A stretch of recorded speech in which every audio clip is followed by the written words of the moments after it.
What's up, guys? Welcome to Hive Mind number 14. We're on SoundCloud, iTunes, YouTube, the whole shebang. If you missed the last podcast, so check us out there if wherever you want to watch us. Anyway, let's just get right into it. Anything interesting happen in the real life of Dopamean? Anything interesting happen in the real life of Zybak? No. Shoveled a lot of snow. Did you guys get wrecked by snow? No. You live out in fucking where you don't come back from, Virginia. Like you live way the fuck out there. Dude, you live what city do you live in? Richmond? You might have heard of it. It's not. Yeah, I've heard of it. The fuck? Come on. The capital of the Confederacy. No, you live out in where they film horror movies and shit. But no, we didn't get it. You live 3.5 hours away. It's not like you'd be surprised what 3.5 hours can do. And it's not like you're even further down, or it's not like I'm even further down south than you. You're just right. You're fucking. You're east. Right. You're not even like northeast. Right. Just east. Listen. No, I think we did a little bit, but then it kind of rained and then it became kind of shitty. It was like a couple of days ago. But no, my weekend has sucked. Did you guys get raped by the giant DC storm that we got? Yeah. You guys got hit by that hard? I think so. We got snow for a day and then it turned to rain and it sucked. So that's what happened. But I've been painting my garage, which is just AIDS. You sound like you're pretty tired. It's so bad. We're listing our house next week, and the dude was over finishing the bathroom, and I've been doing that, and then it's beta weekend for everything, so I've been kind of selectively playing different betas. Well, I know it's the Division, and I want to talk about that later. What else other than Division? Black Desert beta weekend. Okay. And then there's Paragon as well. Right. That went on this weekend? Yeah, they do that every Saturday. It seems like I have a feeling they're going to be opening that up here pretty soon. Is that closed special? Yeah, it's in NDA alpha testing, I guess. But the game is, never mind. Right. It's good. I'll just say that. It's in a status of you give us more dollars than anyone should ever give a video game company, and you get to play it like Crowfall. No. No, it's not that at all. Actually, you can't pay to get into it. I'm sure you can. I'm sure that you can. Well, I'm sure you could just offer them enough money. Well, yeah, but they're not offering it commercially yet. They're going to in the spring apparently, but not yet. Right, I got it. Yeah, I mean, those are two big things for me. Anyway. How long were you living there for? Not long, like a year.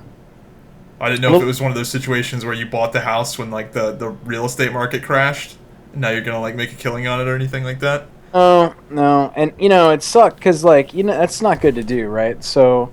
Well, I mean, if you just happen to perfectly time it up, where in real estate, when people are selling houses for the price of VCRs, if you manage to buy it then it'd be good. No, well, I didn't. I bought it a year ago, but we don't have to move. But it's the thing, with the baby and shit, we just want a lot more, running around and do whatever the fuck we want money. Because she went down to part-time, so we're just kind of I think we should. Are you, downsizing? Yeah. Yeah. We got a pretty big house, and so, gonna go down to something a little less of it. So. It's a good move. We're in a good spot, though. We're listing for 50 higher than what we bought for. So. By the time we sell, and we should be able to get it. So by the time we sell and friggin' take away all the money and shit, it should be pretty equal to what we've put into it over the past year. So we should be all right. But that's been occupying my time this weekend. Richmond's pretty expensive to live in too. Are you still staying in Richmond, or are you?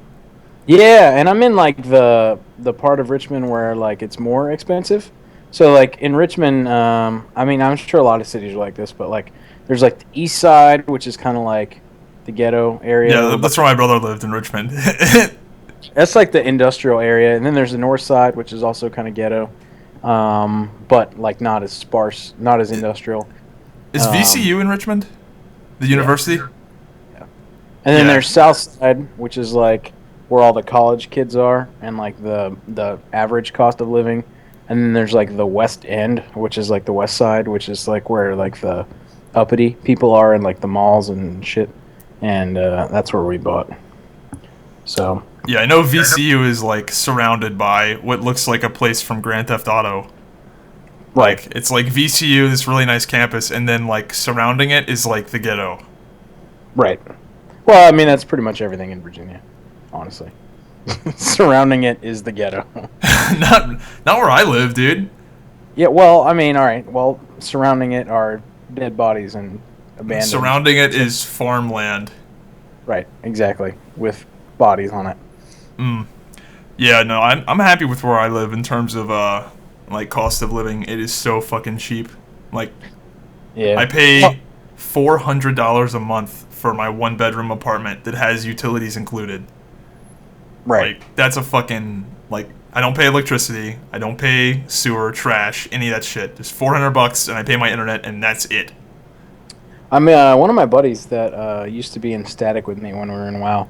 I got him an interview at my company for a job, and he's from like up north, like Northern Virginia, DC area, and he came down here and he was looking at like apartments and shit in case he got the job, and he was like, "Man, it is so much cheaper there than it is in DC." So, one of those things. It's like it's all relative, right? So, but I mean, if we go from where we are now to still a nice house, like a big 2-story house or whatever, we'd save like $800 a month. So that's not a lot. That's not a little bit of money. Oh yeah, that's very significant.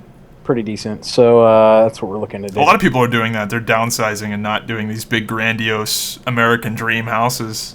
'Cause fuck Right. that shit. I have no plans on doing that shit. Yeah. Well, see, what's gonna happen to you is one day you're gonna think, man, my life. There's no issues with my life. I just need to fuck it up. And then you're gonna find a woman. Have children. You're gonna find a woman, and she's gonna be like, "We should go buy a house," and you're gonna be like, "Okay." You're like, "I hit 100K subs on YouTube. I guess I can afford it." And then you're gonna like go out. All that YouTube money, just All hand the over YouTube fist. money. That's right. Tally status. And then you're gonna go out, and then you're gonna try the pull-out method, but you're not gonna be good at it, and you're gonna fail. And then you're gonna pull out a spawn, and then your life's gonna be over, like mine. I'm like so happy just slumming it in this little tiny 1-bed. I mean, you saw the video. My Right. kitchen and living room are the same thing.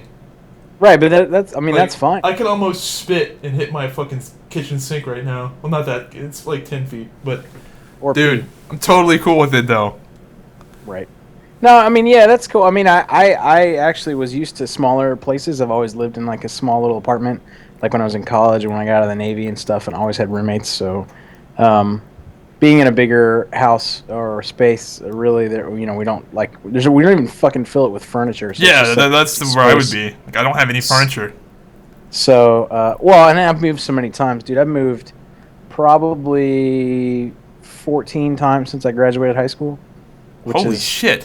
Which is a lot. Yeah, I mean, when I was in the college, I moved every year, and then when I got out in the Navy, I moved every year. So I'm really tired of fucking moving, and I just like have been selling like everything because I just don't want to move it. Like I had a drum set, and I was just like, fuck it, I'm gonna put it on Craigslist because I want to move it. Yep. Yeah, when So- I moved to Chattanooga, I fit everything that I took with me in my little 2002 Cavalier. Everything. Yeah. One trip. That's it, man. You got. When I moved back, I got everything in one trip. Like I didn't acquire anything. Right. Actually, I got a computer, another computer. Strap your fucking computer into the passenger seat. And, That's exactly what I did with the seatbelt and everything. Nice. I care about that thing more than my own life. Right. Well, it's got all your porn on it, so I mean, you better take care of it. No, it doesn't. It doesn't really. I promise you I it don't does. download any porn. Who the fuck downloads porn? I mean, listen, some people download. I mean, you don't need to, right? But it's. I mean, What are you like downloading the lossless versions? well, no, right? Like, so, like, if you go on like one of these free video sites, you're pretty much. I mean, that's convenient, right? Because it's just the random smattering of whatever they've got for you today. It's like going to like Golden Corral and paying like no money, and then being like, here's this random assortment of. Okay, Dude, I do have like a bookmarks list of like all my favorite shit. But it's so annoying when you go through your porn bookmarks list and then you go and see, like, this video has been taken down at the request of the copyright holder, and you're like, fuck! Right. God damn it! Yeah, that would fuck with me. See, so, I play that lottery sometimes, but then the other times you're like, I just want this full video. So, like, I don't know, like, if you want to get, like, there are a couple, like, backroom casting couch chicks that were pretty smoking that I wanted, like, the whole video of, so I just torrent that shit. And then you get angry letters from your ISP. Yeah, but you don't really. I mean, I've gotten like 4 in the past forever, and they don't really care about porn. So, well, I say that they care about whatever. Did you say that all the ones you got in the last podcast were for porn? No, listen, I don't know what half of them were, but two of them were for porn. Two out of what, 4? 2 out of 4. That's kind of significant, though. One of them was Girls Gone Wild on Campus, and the other one was some, I don't know, teacher whore fucking thing. But you know what's funny is, like, I've torrented a lot of movies, like Deadpool, The Revenant. I mean, all the new movies that have come out, I've probably torrented them and downloaded them and watched them. And it's funny that, like, fucking 20th Century Fox, Universal Studios, Paramount Pictures, they don't give a shit. But fucking Girls Gone Wild is like, that guy's eating into our fucking livelihood. We need to go after him. It's just sad. But anyway, so yeah. And then what I do is then I just, like, I stick them on my phone for on the go. So you have to have like 1 or 2 movies on your phone for, like, you know. I've never looked at porn on my phone yet. What? I haven't had a smartphone very long because I had to get one for work. Dude, work phone for the win. But I never looked at porn on it. I mean, okay. Well, I guess I just have this fear because I don't own my own. Like, it's not my cell phone. Like they're paying for it. So right. Like, I have this fear that they're gonna look at my shit. That I don't know if they even can look at the shit that I look at. And then they find out you like big booty bitches. you like midgets. They find out all your weird shit. No, I mean, yeah, I mean, well. See, I think it's just convenient to have a little porn on your phone, because, I mean, like, you know. I guess I could just download it on the Wi-Fi at my house. Right. And then, yeah. Just put it in, like, make up some folder, like, Taxes 2014. That's right, taxes. But it's like 3 X's in it, so it's like taxes with 3 X's. Exactly, that's what you need. You've put too much thought into this. I just made that up. I was on the fly. I'm good at covering my tracks, man. I actually had like a for the longest time, like when I started dating my wife, I had a F video with some of my ex-girlfriends, and like some of them, like plural. Well, like yeah, at the same time, or just videos. Oh. No, a couple of videos. And I was like, I wanted to keep that shit because that was like a fun time of my life. So like, I don't know, I wanted to revisit it occasionally. This is not good advice, by the way. Don't anyone do this. So, but I wanted to keep it. So like, I had to do like tricky shit, like rename it like Kim Kardashian sex tape, and fucking just like password protect archive it. So like, there's like 4 layers of security on it. But she doesn't give a fuck. She would. I don't even think she would know how to find it. But look at that link. I posted that on my Facebook page back in 2012. Is this your sex tape? No. Just look at that link. Isn't that pretty funny? I posted the same thing. Wait, just now? No, I mean, I have posted that same thing. Oh. Yeah. Dude, that is funny, though. I actually talked to that guy, the backroom casting couch guy. I actually talked to him a fair amount on Twitter. Like, he like, responds and stuff. So, I don't know. I mean, I don't. You feel famous now? I don't talk to him like he's my best friend, but yeah, he periscoped one of his recent conquests actually, and turned it off at the good part. So I'm I'm not feeling him too much anymore. He's on my bad side because he was getting to the good stuff and he turned it off. Anyway, I don't know. I don't know if you could show that on Periscope or not. You probably can. What did you think of the Division beta? Did you play that or no? Yeah, man. Did you? Yeah, for like 2.5 hours, and then the person that was gonna play it with, Original Hot Dog, he just kept crashing on him. The Original Hot Dog. Yep. Speaking of hot dogs, this is an aside. We'll talk about the Division, but would you agree that Nathan's hot dogs are the only acceptable hot dog? I don't eat hot dogs that often. Right, but okay, never mind. For the record, Nathan's hot dogs are the only hot dog that I can actually stomach. All the other ones are pretty terrible. About The Division, so you played PC, right? I assume. Yes. Not console. Yeah. I mean, so you were pretty hating on it. Well, you weren't hating on it. You had very, very low expectations going in. Yes. So walk the eager listeners through your experience and summarize and see if it, did it. You think? I don't think it's very fun. Really? Okay. What don't you like about it? Just like the gameplay in general. That's all it's of it. Not fixable. It's not. Like typically I'll play a game and I'll be like, yeah, I'd tweak this and do that. But this is like, I don't even know where to start. Really? Okay. Yeah. I don't think it's the game to end all games, but I do think that it's like for me on console, right? Because I'm in a different situation, right? Like so, like my computer time is limited, and I think you're right as far as computer games go. And if you're into like that sort of genre, there are other things that you can play, right? Like you can play, I don't know, God knows what. But on a console, I don't know, it seems kind of fresh, and it's got just enough of like dicking around mixed with like random little PvE encounters. Like, did you do the story mission they unlocked that was like where you kill the cleaners? I did the one where you unlock like the med center, and then you like. I only played for 2.5 hours, so. Okay, well, so you didn't do the fun one. So that one's the first one that was in the first beta. That was where you get the medical ring. The other one is so you didn't get the turret or anything. I got a few abilities. Okay, all right. So see, this is why you didn't have fun, because you didn't get the fun shit.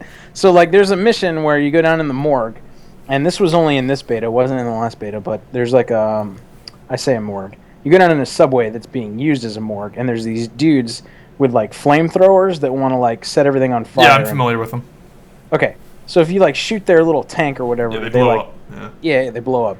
So like it's this whole like story mission that's kind of like the medical one you did, but it's a lot cooler, I guess. And at the end of it, you unlock the tech wing, and you get like a little turret that you can like throw, and then it shoots people. Yeah, it's like So.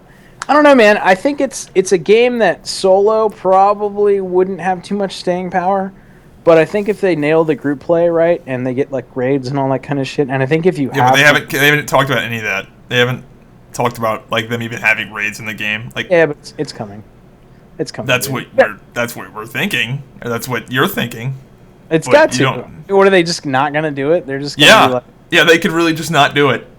I guess they could. See, that's why I'm holding off. Like, I'm not against the game entirely. The gameplay, it just doesn't seem like it's going to be a game that has longevity at all. That's my whole concern with it. If they prove me wrong, then I'll give it another shot. But yeah, that's fine. I just look at that game and I go, this doesn't scale well, because the environments are like super detailed, the missions are super detailed and voice acted and all that stuff, and it's just like, are they really going to be able to regularly update this as like a persistent online experience?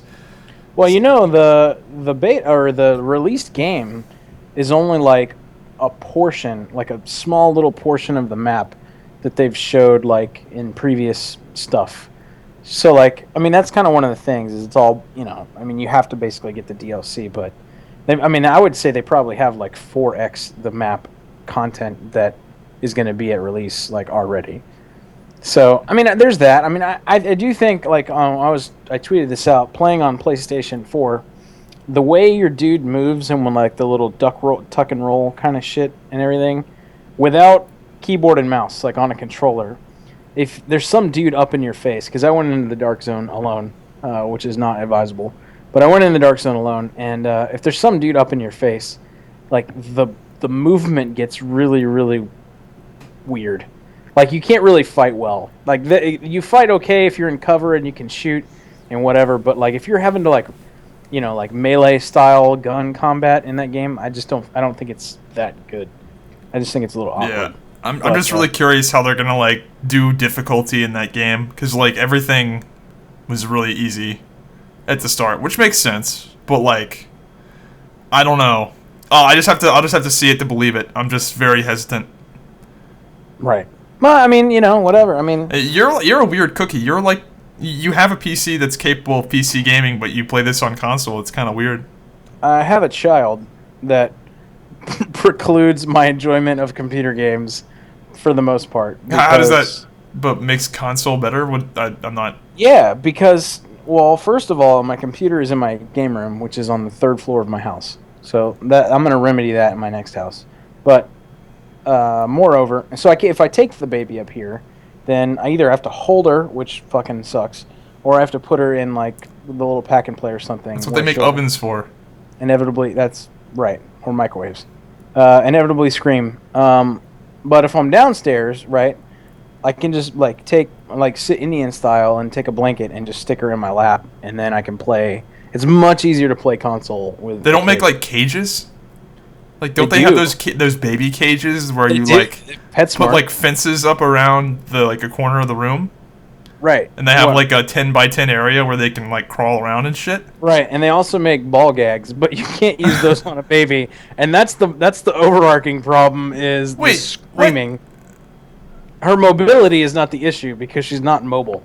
So like, you could just lay her in the middle of the fucking floor and she'd be fine because she couldn't go anywhere. But you wouldn't be able to play a game when you've got a goddamn human siren going off non-stop, for like fucking just as long as you can hold out, she'll go.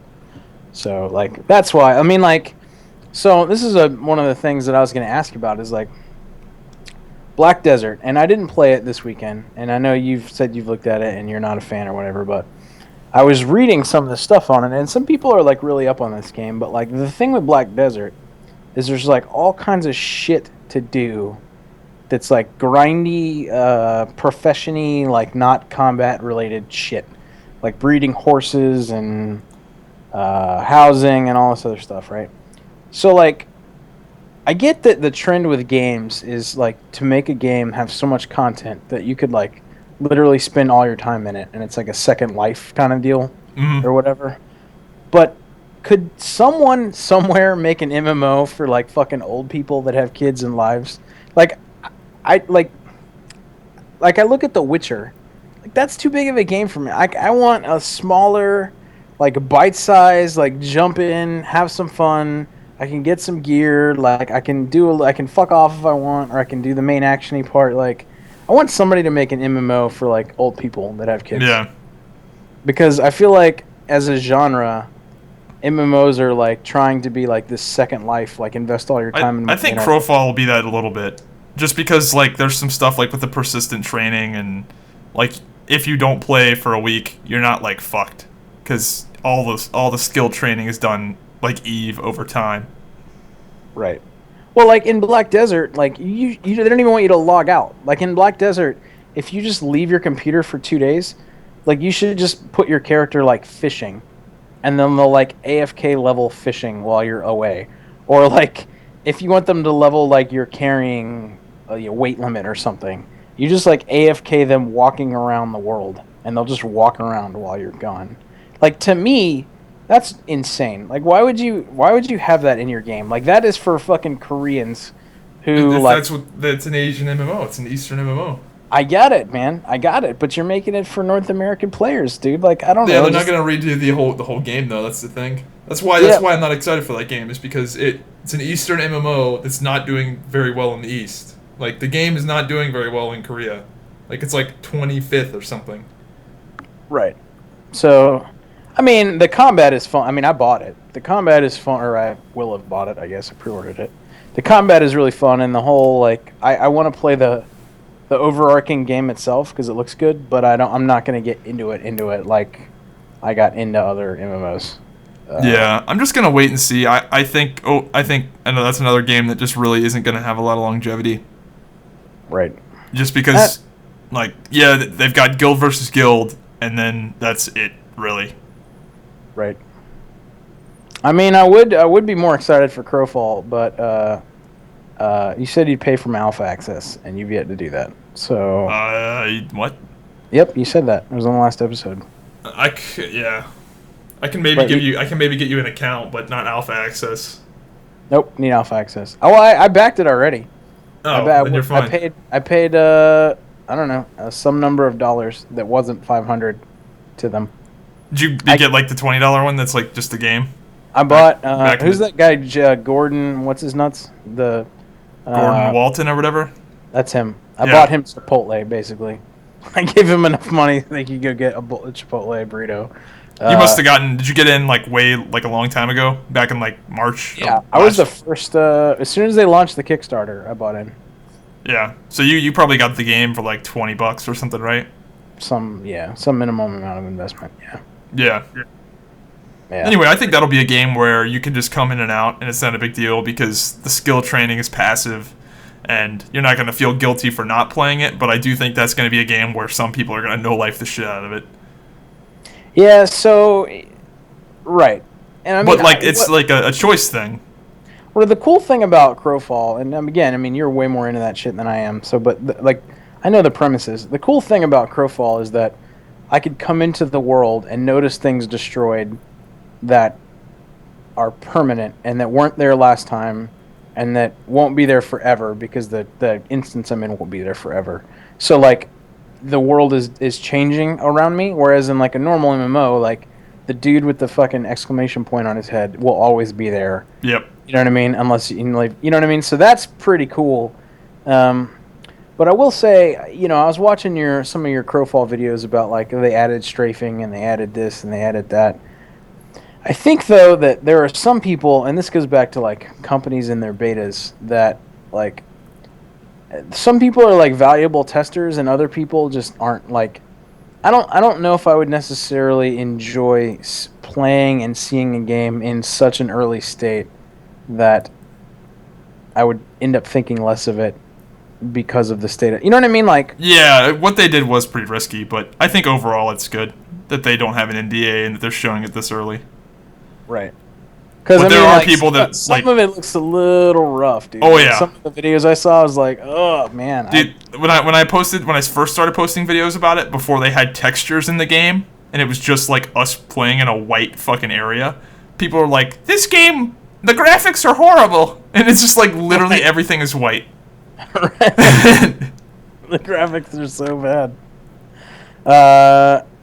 Yeah, I mean, right. So. But then, you can. This will be back to my Blizzard tears, but that's why I don't understand things like Overwatch. If they really want to get feedback on that, if you as a game company really wanted to get feedback, why would you not invite the people that already gave you money, or wanted to give you money to make the game better at launch? Why would you just invite random fucking people? I don't know. That's my little thing about it, but. Yeah, I mean, I think not. I think alphas and betas aren't for everybody, which is why. Yeah, well, Crowfall is actually an alpha. Right. Like, I'm gonna call out Paragon on this. Like, Paragon, they're calling it an alpha, but it's like extremely polished. It's just like, really? I don't know if alpha is the right word for this. Maybe beta. Yeah, I mean, yeah. Yeah, I don't know. Yeah, it's just the term has become a marketing thing. Like the Division beta, like no, it's not a beta. The game comes out in what, 2 weeks? Like, are you fucking serious? The game the comes Division. out. Hey, come check this out before it comes out. Demo. 16 days. Yeah, it's not a beta. They're not going to change anything. Right. Well, that's the thing. What are you going to give them feedback, and they're going to change it? No. No. Like they've already probably. I mean, if it comes out in 16 days. They've already probably printed the discs. Oh no, they printed the disc long ago, dude. They printed the disc like a month ahead of time, pretty much. Right. So the stores probably already have the discs, or are getting them very soon. Right. So I pre-ordered it. I mean, I'm gonna have a good time.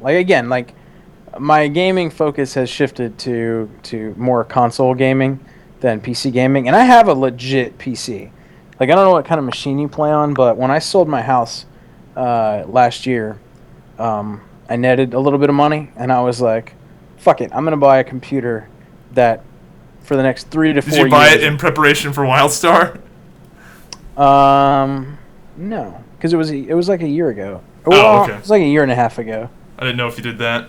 It might have... No, I mean, because I would never buy a game for it. No, I think that's so stupid when people are like, oh, this new game is coming out, let me buy a new computer for it. That's kind of retarded.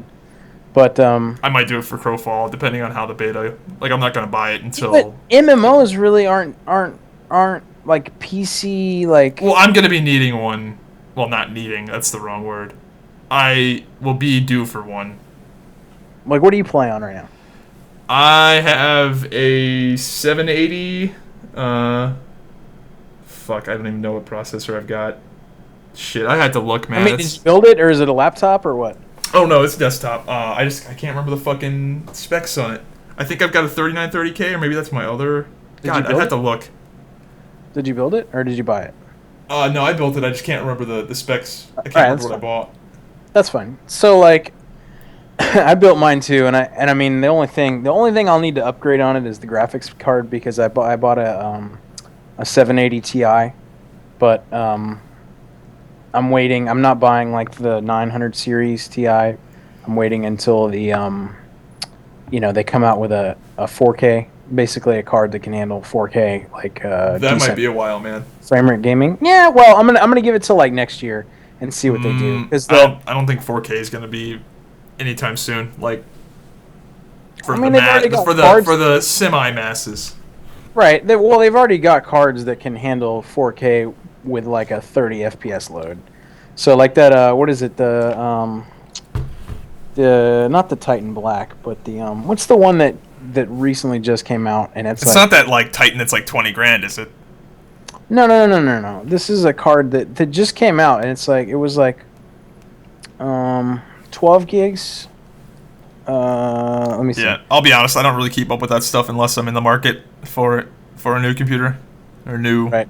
Asus had a new 4K monitor that just came out, so that's why, or it will be coming out, the ROG Swift one.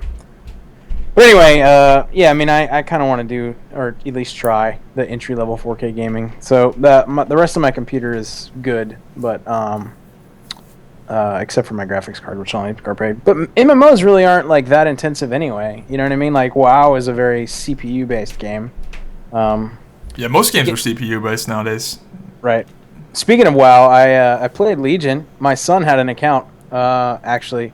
Nice. And he let me play it. He's been a nice guy. He let me play it a couple nights ago, and I did the intro Demon Hunter stuff. And again, it's another thing, because I started playing it and I'm like, man, this is just, it's not polished, right? Cause, I mean, obviously, because it's I guess technically. I thought it was pretty good. And you play it? Yeah, the Demon Hunter starting area. What in particular made you think? Did you have access, or did your son have access? I got in legit. Oh, really? Yeah. Oh, okay, good. Because you're an influencer, or just because you? Yeah, because I'm an influencer. Right. I'm not lucky. What the fuck? Well, next time that you can influence them with my email address. But so I don't know. Like, the sound effects are kind of wonky, and some of the animations are kind of wonky, and I don't know. It's like the game, I think, looks better, right? Like, you can tell they obviously made a bunch of improvements. Like, yeah, the game looks amazing for the fact that it came out in 2004. Like, holy shit. Well, right. I mean, because it's not the same thing, dude. Yeah. That's been like overhauled every time there's an expansion. Yeah, but still, that backpack is still 16 slots. Yep, it definitely is. They can't fix it. Right, but I mean, it's very like, I played it and I'm like, man, this is fun, but this is very much the same game. You know what I mean? That's how I was. Very much the same game. And the game's not going to change that much. It's WoW. It's I think the Stockholm syndrome broke, like Cataclysm. They just. Like, after Cataclysm, it's just over for me. Like, I came back, and I've tried it all. I came back in, MOP, messed around a little bit, quit. Came back in WoD, messed around a little bit, quit. I'll probably come back in Legion, mess around a little bit, and quit. Yeah, I mean, maybe. The problem for me is that not the problem, but I have a lot of shit, right? Like, I've been playing like hardcore ever since I started playing, which was like End of Wrath. Or middle of Wrath. So like, my account has a lot of shit on it, mounts and like pets and all that fucking crap, dude. And it's like, it's hard to quit a game that like you have that much invested in, and it's also kind of hard because like, it's like you never really max that out. So like there's always like you can come do something. But I kind of have this thing I've noticed where like I still have an active WildStar thing, right? And like I'll jump back into that. But if I jump back into it, I kind of get into it, until something else sucks me in, and it's weird, dude. I can't play more than, I don't know how people play MMOs like super casually and they like jump around. Like I find I can't do that either. It's hard for me to do that. Yeah, I can't even play an MMO if I know I'm not gonna be like no-lifing it for the foreseeable future. You know what's funny is like MMOs to me, like a new MMO, you've got about 40 seconds to like hook me, especially if it's a free MMO, before I just nope out and never come back. Like I give MMOs like no fucking chance anymore, which is surprising to me that you gave The Division like almost 3 hours. Well, see, I look at MMOs, like I'm so jaded by the genre at this point that I look at them from a game design perspective more than I look at them from a game perspective. Like like a lot of the reasons I'm excited for Crowfall are because of the game design choices they've made, not because I'm like, oh, this game is so fun. It's like I'm excited because of like the way they're doing the terrain, the way they're doing the destructible worlds, and like doing like randomly procedurally generated worlds. Like I just like the game design decisions they're making, even though like they haven't come to fruition or anything. Whereas The Division, you just want them to fly you out so you can hang out with the guys. No, well, yeah, but no, but like I look at The Division, and there's going to be people that look at The Division and they go, "Oh my god, these environments are so detailed." I go, "Oh my god, these environments are so detailed. This doesn't scale well. This means that there will be likely a lot of recycling, or it'll take a long time for them to make new stuff." Like, you see what I mean by that? I mean, I kind of do, but again, I mean, well, I don't know, dude. Who knows? Like I just think about everything from a long-term perspective. Scratch, right? They built that engine, the Snowdrop engine, that was brand new, right, for that game.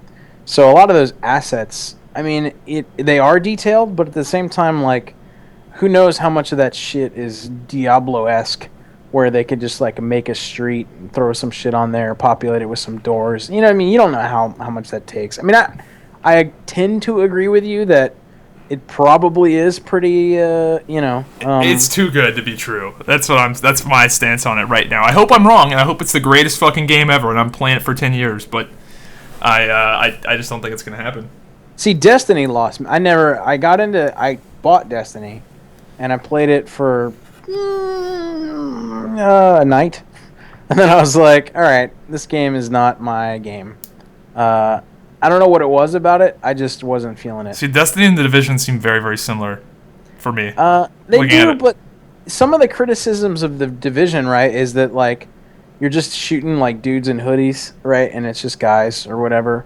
But, like, some of my criticisms of Destiny were, I mean, I guess it's all a taste thing, right? Like, I didn't really in Destiny like all the random little monsters, and it just felt, I don't know, something about Destiny just didn't resonate with me. Yeah, see, I like Destiny. I like the setting of Destiny much more than I like The Division. And again, this goes back to a long-term thing where I see Destiny and I go, wow, these guys could do anything based on the setting. Like, aliens with like 3 heads can invade, and they can make any sort of like. Yeah, but they could do that in The Division too. They just haven't.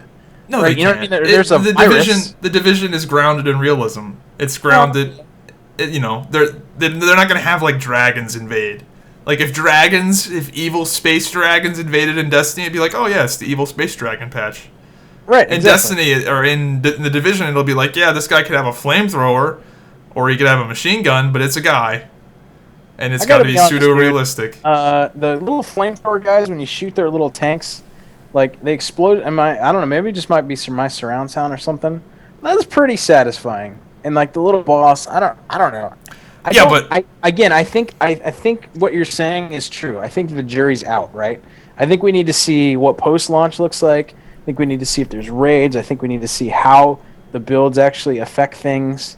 I think we need to see all that shit. Because I don't think the game is going to have a lot of staying power if it has a short story mode and the rest of it is just fucking ganking people in the dark zone. That's what I think it's going to be. Then it's going to suck.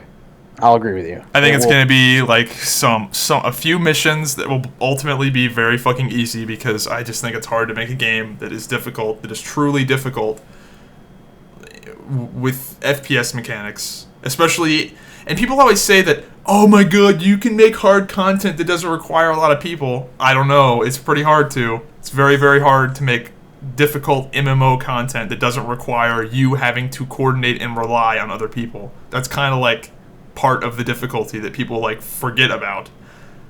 Like 40-man raiding in WildStar was hard because it was 40 people. You don't think WoW could ever implement a solo like super hard? No. You don't know? Nope. I mean, they kind of did, sort of. Like, wasn't the Warlock thing like super hard for a while? Yeah, but that's a little different. That's made and tuned for one class, and I don't think that was particularly like the hardest fucking thing in the world. But that was made for one class, like a certain eye level. Like if you try to make one, like let's say you make a one-man dungeon, but it's got to go for 12 classes.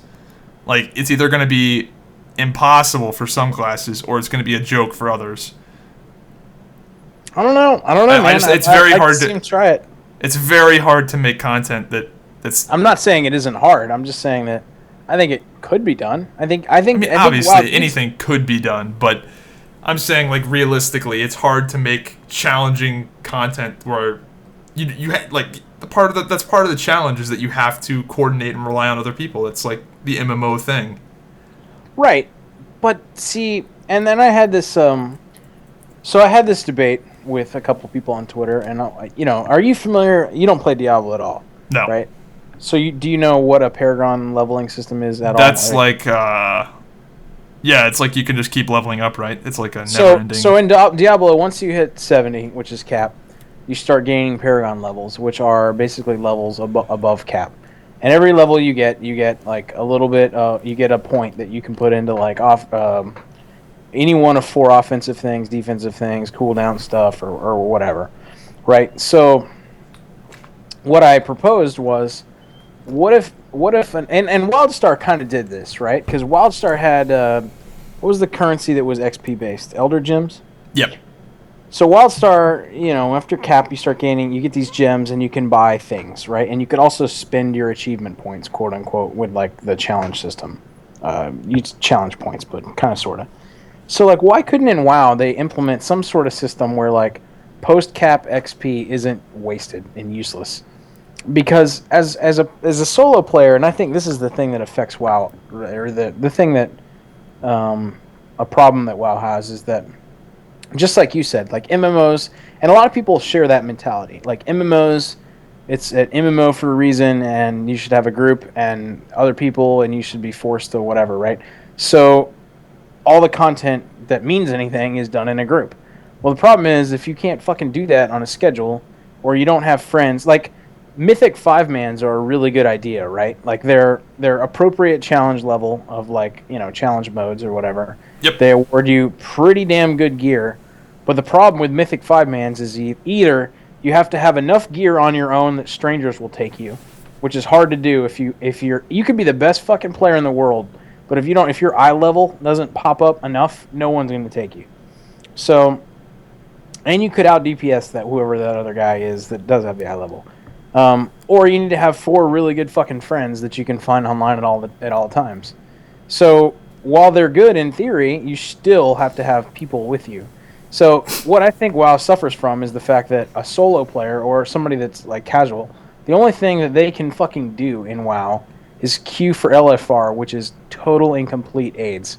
Yeah, it's pretty bad. Because the only challenge is not killing yourself after the fucking retards in your group for the 5th time on the easiest boss in the entire world, which doesn't make for a good experience. So I don't know why I said that, but about solo content. So I think it's a balance, man. I don't think. Oh, I agree. I think there should be 5-man. I think there should be some solo content and some, like if you're making a traditional PvE MMO. Yeah, I think there should be 5-man content and, some solo content. But I think the absolute hardest pinnacle content should be fairly large group content, which I don't see the Division doing. Division seems to be locked in with, 4 or 5 people in a group? And how are you going how are you gonna make like long-term, like hard content that's like 4 to 5 people? Like I'm pretty sure with Destiny, people go and wreck the shit like the second it comes out. Yeah, maybe they do. I mean, one of the things that's yet to be seen in the Division is like there are things that modify your threat in that game. Yep. Right? And so also in that cleaner mission, you know, one of the strategies was 2 people went on the left, 2 went on the right, and you kite the last boss back and forth between you based on like pulling threat and stuff. That's one of the ways you can beat him. So like I think it really remains to be seen like how much of a quote unquote tank and threat and all that kind of healer and all that kind of shit play into the raids or the group content, whatever it may be. Because I mean, if that stuff is legit and if it's legit, it'll be cool as fuck. Yeah. Right, and but you I just actually don't think it will need a be. tank to hold something's attention while you flank it. You know, I mean that's yeah. Yeah, that could be awesome. It could be awesome in theory, but I just don't think in practice hard it will to be. pull off. Yeah, I don't think in practice it will be. Right. So I don't know, man. I don't know. We'll see. I mean, it only comes out March 8th. The other problem I have with betas is I don't like to play them a lot because I know that my time is completely wasted. I'm the same way. So I'm like, this is just gonna get. See, with Crowfall, I don't think it'll be that bad, just because all of it's like passive. Like, you know, you just queue your skills up and they just level up over time, like it does in Eve. So you won't feel like an asshole for grinding out something, like some skill, and then it just being wiped. Like, sure, your skills will be wiped, but it's not like you really like. It wasn't a big deal anyway. In Crowfall, how much stuff is persistent? So, like, your character is persistent. So your character, essentially your character isn't even your character. Your character is, like, your account. Like, your character is your crow, which is, like, your character's spirit. And that can play multiple different archetypes, which are the classes. Oh. So, like, you could be one class another thing, another class another thing, and your so essentially, all like your character that has all your skills on it, you essentially have one character, but that one character can be an assassin or a knight or whatever. But you need to train your character according to which role you want to play. Right, got it. So there's not really a concept of alts in that game. There is, well, sort of. So you can play multiple different classes. It's just that everything is tied to one character. Right. So what I'm saying is, if I join a campaign, I can't just take another character into a different campaign and play both campaigns whenever I want to play it. Right. I have to be dedicated to. I'm sure I can probably abandon that. it. Yeah. So that's like a little bit up in the air at this point. They've kind of been like wondering what they should do about that. Like if you should be allowed to play multiple campaigns at once. I feel like you shouldn't.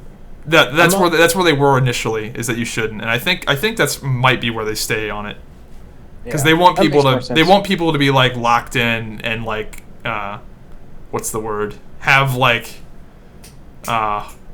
what's the word? Fuck! I feel like an idiot. Invested. They want people to be invested in that campaign. Right, because see the problem is if you have people and if you can just bail. Yeah, like, the problem is as soon as the tide turns. Yeah, people will bail.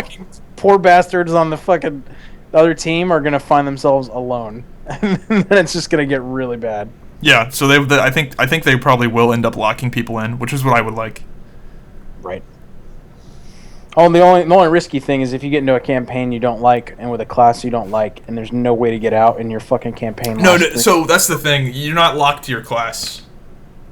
Oh. Okay. So essentially, this is the best way I know how to describe it. Your character is a driver, and the classes that you can play are the cars. You have one driver per account, but you can but you can drive any car you want. Yeah, but can I switch cars in the middle of the race? Yeah. Oh, okay. Yeah. So essentially, the way the way the characters work is that you have to go and find a body, or you have.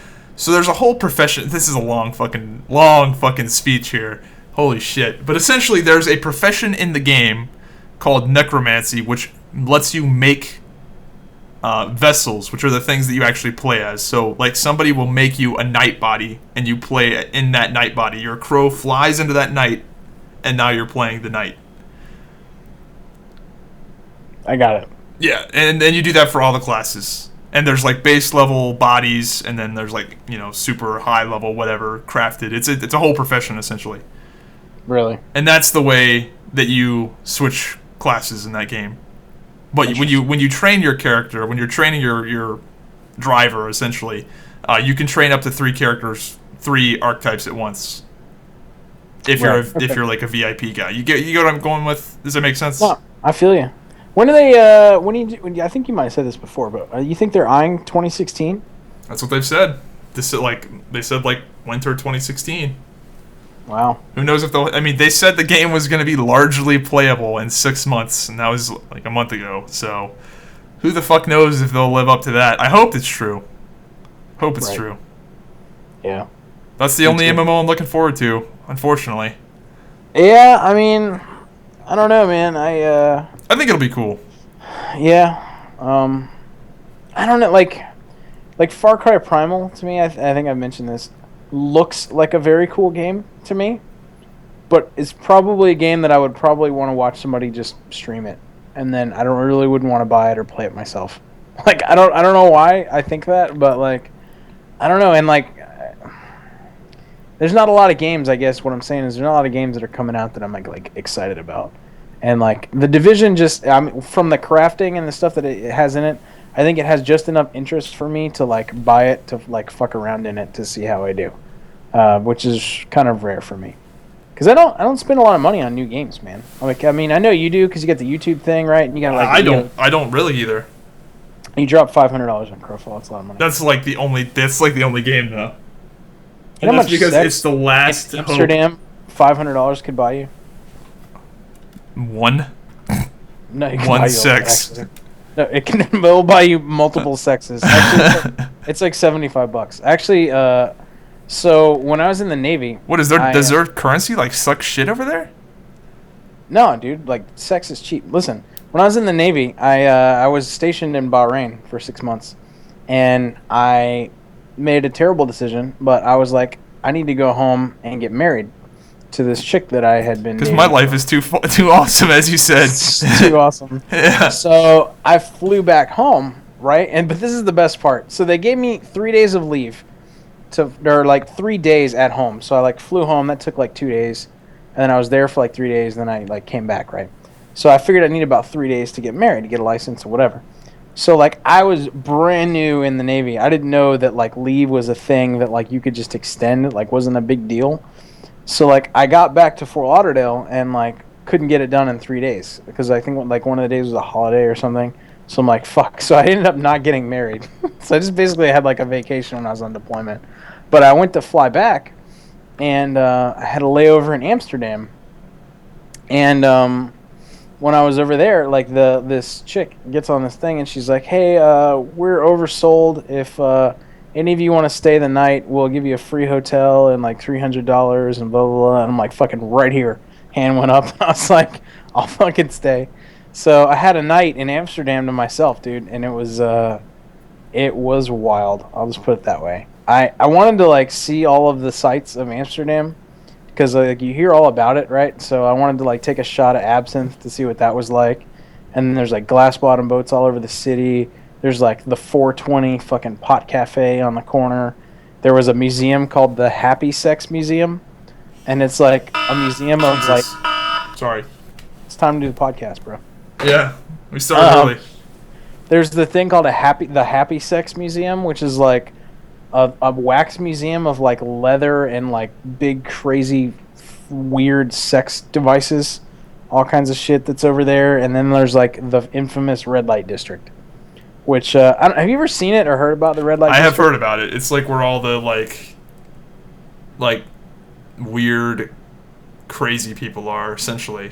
Right, so like, prostitution's legal over there. It's not a big deal. So, like, you know what a mini storage facility is? Where, like, it's these rows of, like, basically these, like, long, you know, like, storage. Yeah, they're like storage bins. Like, right, exactly. My grandfather owns some. Okay, so there are those, but like each one of like the little bays where like somebody would keep their shit.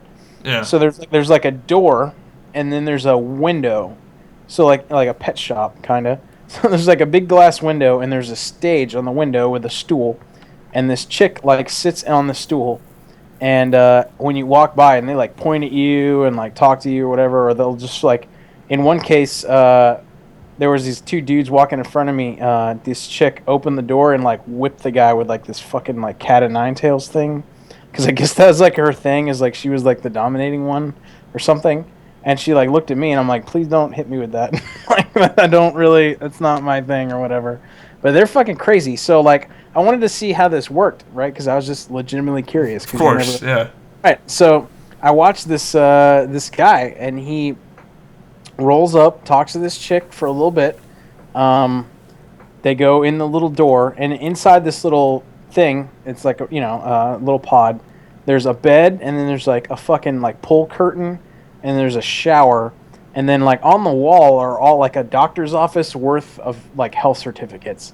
So there's like her like certificate of not having AIDS is like on the wall, and like her most recent like drug test and shit like that, or not drug test.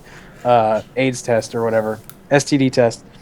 But it's like funny, like where most people would have like their fucking diploma, and like their graduate, like yeah, right. This clean. chick like has I don't have AIDS. So anyway, so the dude like goes in there or whatever. She flips the little curtain. I guess they fuck or whatever. Dude comes out.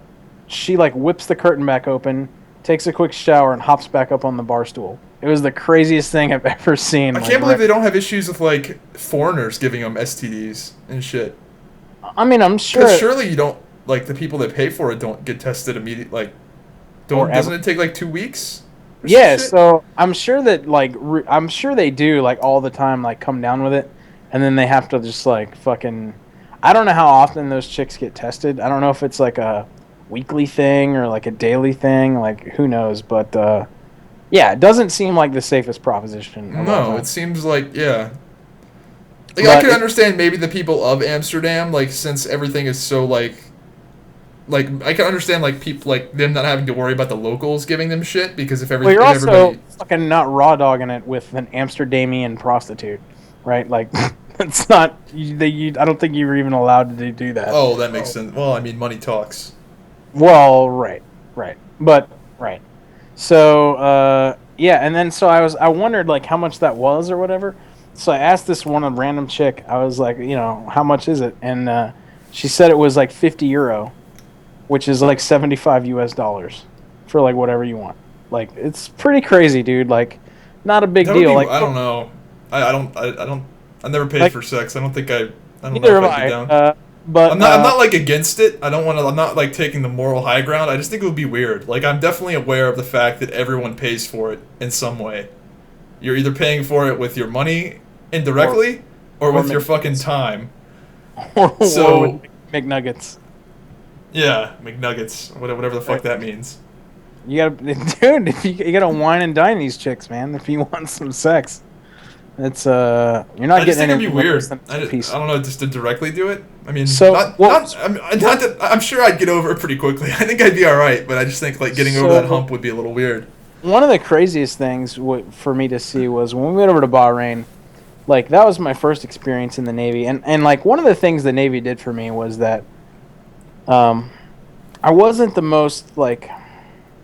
It's a little socially awkward, and I was from a small town in Central Florida, like horse country. Like, I wasn't really like exposed to the world that much, Like, you were from my area. I kind of was, but not really. So we go to Bahrain, and the first thing I noticed was like all the older dudes were like, "Fuck my life." That shit is like 2,200 or I don't know, 22 hours away in a fucking airplane. I'm gonna do whatever I want here. So like these married dudes, man, they just went insane. Like, and I couldn't like. It was also awkward because I didn't really know. So like I was on a ship with like 80 people, like 75 actually, and like 7 or 8 of them were officers, and I didn't really like any of the officers because officers in general tend to be kind of douchey. And then, like, we're just kind of weird and cliquey, and I didn't really like them. So I hung out with a lot of the enlisted dudes because I was an ensign, which is like a brand new officer anyway. And a lot of the guys were like my guys in my division. And I went to the shadiest of places, dude. Like, these guys would hang out. I mean, these guys were crazy because over there you could get prostitutes too. You could get anything you want. And I remember I was hanging out with the guys one night in this place called the Seashell Hotel. and it's like infamous in Bahrain for being like the sleaziest, dirtiest like fucking thing in the entire world. And in there, it's a hotel right next to well, it's a hotel, but like they rent the rooms by the hour. If that gives you any yeah, people aren't some, staying there with their families. right, exactly. Right, you don't yeah, exactly. So, but it was a bar, right? I mean, it wasn't. I wouldn't go there for this. My guys were there just to have a good time because there was a bar right there. So I went in there and like I was just hanging out and I had a couple drinks and just shooting the shit. And there was the girls were like all around, right? Because that's just what they did. They tried to be like social or whatever. I mean, kind of like yeah, I mean, like you see in the movies, right? They're just trying to be social or all that kind of shit. So this girl was sitting next to us, and like when I get kind of drunk, I get kind of like huggy and like all kind of touchy or whatever. So I end up like touching this girl. Like I didn't even know what I was doing really, but like we're all kind of fucking hammered, and I reached over and I like patted this girl on the head, or like I grabbed her head. I don't know why I did it again, more than I was wasted. But when I did, my hand like crunched down on her hair, and I was like for a second I'm like, that's weird. I was like, man, you must have a lot of gel. And then I was like, wait a minute. And then I like grabbed my hand, fucking almost flipped this table, ran to the bathroom, and was disgusted at the fact that I just crunched like probably some crazy like European dude's fucking nut on this girl's hair. Man, I'm telling you, like that place over there was just insane. We one of my guys was like his like third time. I told you, I think I told the story on the podcast about my guy falling in love with a prostitute. Yeah, the first week. Okay, so another one of my guys went, and they decided because they wanted to save money, that they both wanted a prostitute, but they wanted to share a room. Because it had 2 beds in it, and why would both of them rent a room if they're just going to use it for like 15 minutes? So they split the cost of this room, and they both take a chick up there. Well, the one guy starts getting freaky, the other guy starts getting freaky. The one dude looks over at the other dude, and I for whatever reason, this other guy thought... It's getting a little gay. Yeah, right, but listen. For one reason, the other guy thought, hey, I'm really hammered. This chick's really hot. I'm going to eat her out. So the one guy's eating out a prostitute. The other guy sees that, right? And he instantly knows that that's bad for the other guy. He fucking pushes his chick off the bed, runs over and tackles the chick off the other guy's face. Diving on a fucking grenade. Exactly. All of us get thrown out of this fucking hotel. I didn't know what was going on, but they're like, all of the fucking, basically the Navy guys, like all American military need to leave, right? Because we just assaulted like 2 of their fucking working girls. Anyway, that next guy at the ship shows up the next day, huge fucking nasty cold sore blistery shit all over his lips. It was the most disgusting thing of all time that he ended up getting like fucking clap of the yap or something on his fucking face. But yeah, dude, I realize that's a crazy story, but I just thought it was funny. Man. The one guy fucking, Ray Lewis, Brian Urlacher, the fucking chick off the other dude on the floor, and he ended up getting some face shit anyway. But it's just insane, man. Yeah, that's a real no-go. I don't think I could ever do that. It's just no. Dude, fucking boring. I want to clarify for everyone that's listening. I did not partake in that shit, but that's where everybody went to drink, and they did, and it was just funny, like listening to stories about these guys doing all this insanity right underneath your nose. But that's the kind of shit that happens overseas, man. If you leave your life, behind, like people will do some crazy things. Yeah. Yeah. Speaking of crazy clap on your face. Do you watch The Walking Dead? No. Do you think that The Walking Dead is the most overrated show of all time? If you don't watch it, then I'm not really into zombie stuff. I hate how overplayed zombie shit is. So it just came back on, and I'm wondering like if this is still, because like everybody like fawns over that show, and my wife watches it, and I'm just like sitting there like fucking like playing on Twitter the whole time the show's on. What do you watch? What's like the Zybak TV of choice? See, I don't watch that many shows, but I watched. I'm really late to the party. I watched Daredevil recently. I watched all of that. Been Right. watching Jessica Jones. It's pretty good. So everything's on I'm Netflix. into the Marvel superhero shit. Like, that's what I've been watching. Like all the Did we shit. talk about Deadpool? I haven't seen that yet. Did we talk about it on the last show? Yeah, a little bit. Okay. It's good. You should torrent it. It's already up. Yeah, dude. Well, see, my standards are really high. Like, I have to wait. Like, I always do it. Like when the DVDs come out, there's like DVD rips. Okay. Like, I don't want to watch some fucking cam where it's like some asshole, like coughing and shit. It's like, oh my god, kill me. That's what you buy overseas too. You buy like the fucking. What's really funny over there is like when I was over there, right? Like that was like Xbox One and PlayStation 3, I guess, or not one, but 360 and PlayStation 3 were out, right? Yep. Like over there, they were just getting like I'm not lying, like DVD players. Like they were just getting that shit. Like if you wanted to buy an Xbox over there was about $1,200 because like no one had them. You know what I mean? And then you had to get like it's crazy, dude. Like that whole thing about like technology being from like 20 years ago. Do people just go on eBay and just do the shit like get the shit like that? I think that'd be the way to get it. Yeah, I mean, yeah, you can, but you know, I mean, yeah, you pay a lot for shipping, I'm sure, but well, you have to make sure that you get the power right too, right? Because they don't. Oh yeah, they use different fucking power outlets. That's right. So you got to make sure of that shit. But yeah, dude, it was crazy. Like you can still find like 8-track tapes over there are like really common, you know, and like VHS tapes and fucking cassette tapes. You know that they still make FIFA, like you know the newest version of the FIFA soccer games. They still make them for the PlayStation 2. Because in South America and shit, they don't have PS3s or PS4s. So they make the newest FIFA games for the PS2 still. I don't know if they still do that, but they definitely did that like last year still. I wonder how do they, I mean, because it's basically fucking like stick figures now. I wonder how they like, is it the same game, just really toned down graphics? I'm sure it's not the same game. There's no way it can be. Right. But the PS2 still has like a huge influence over there. Because that does not surprise me at all. Yeah, and soccer down there is fucking huge. So. And in the same vein, if you wanted to take like the Zybak, like your fucking face, and make it out of like pure gold and make it into a chain, that would be like $46.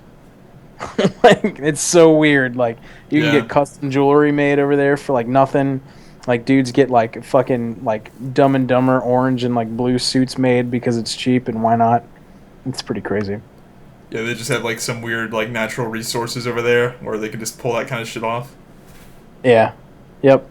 So good food, dude. We had like filet mignon fucking all you can eat buffet for like $10. It's pretty good. I think it was cow. I mean, I don't know. That's what they said, it was filet mignon, so I'm pretty sure it might have been camel. But if it's good, that's all that matters. I'm telling you, man. I'm telling you. But speaking of partying, do you watch football at all? Not really, no. Do you know who Rob Gronkowski is? No. All right, then I want to talk about it. But if I ever wanted someone else's life, I want Rob Gronkowski's life. It's just it's some football player, dude, who makes ball jokes on like Twitter and like made jokes about the Bronco players like blowing each other, and he fucking like parties it up on cruises and like gives people lap dances on like Good Morning America and just does whatever he wants. And he was in the news recently doing more crazy shit. I figured I'll be right back. I'm gonna take a piss. I'll edit this out. I'll be right back. It's killing me. Really? All right.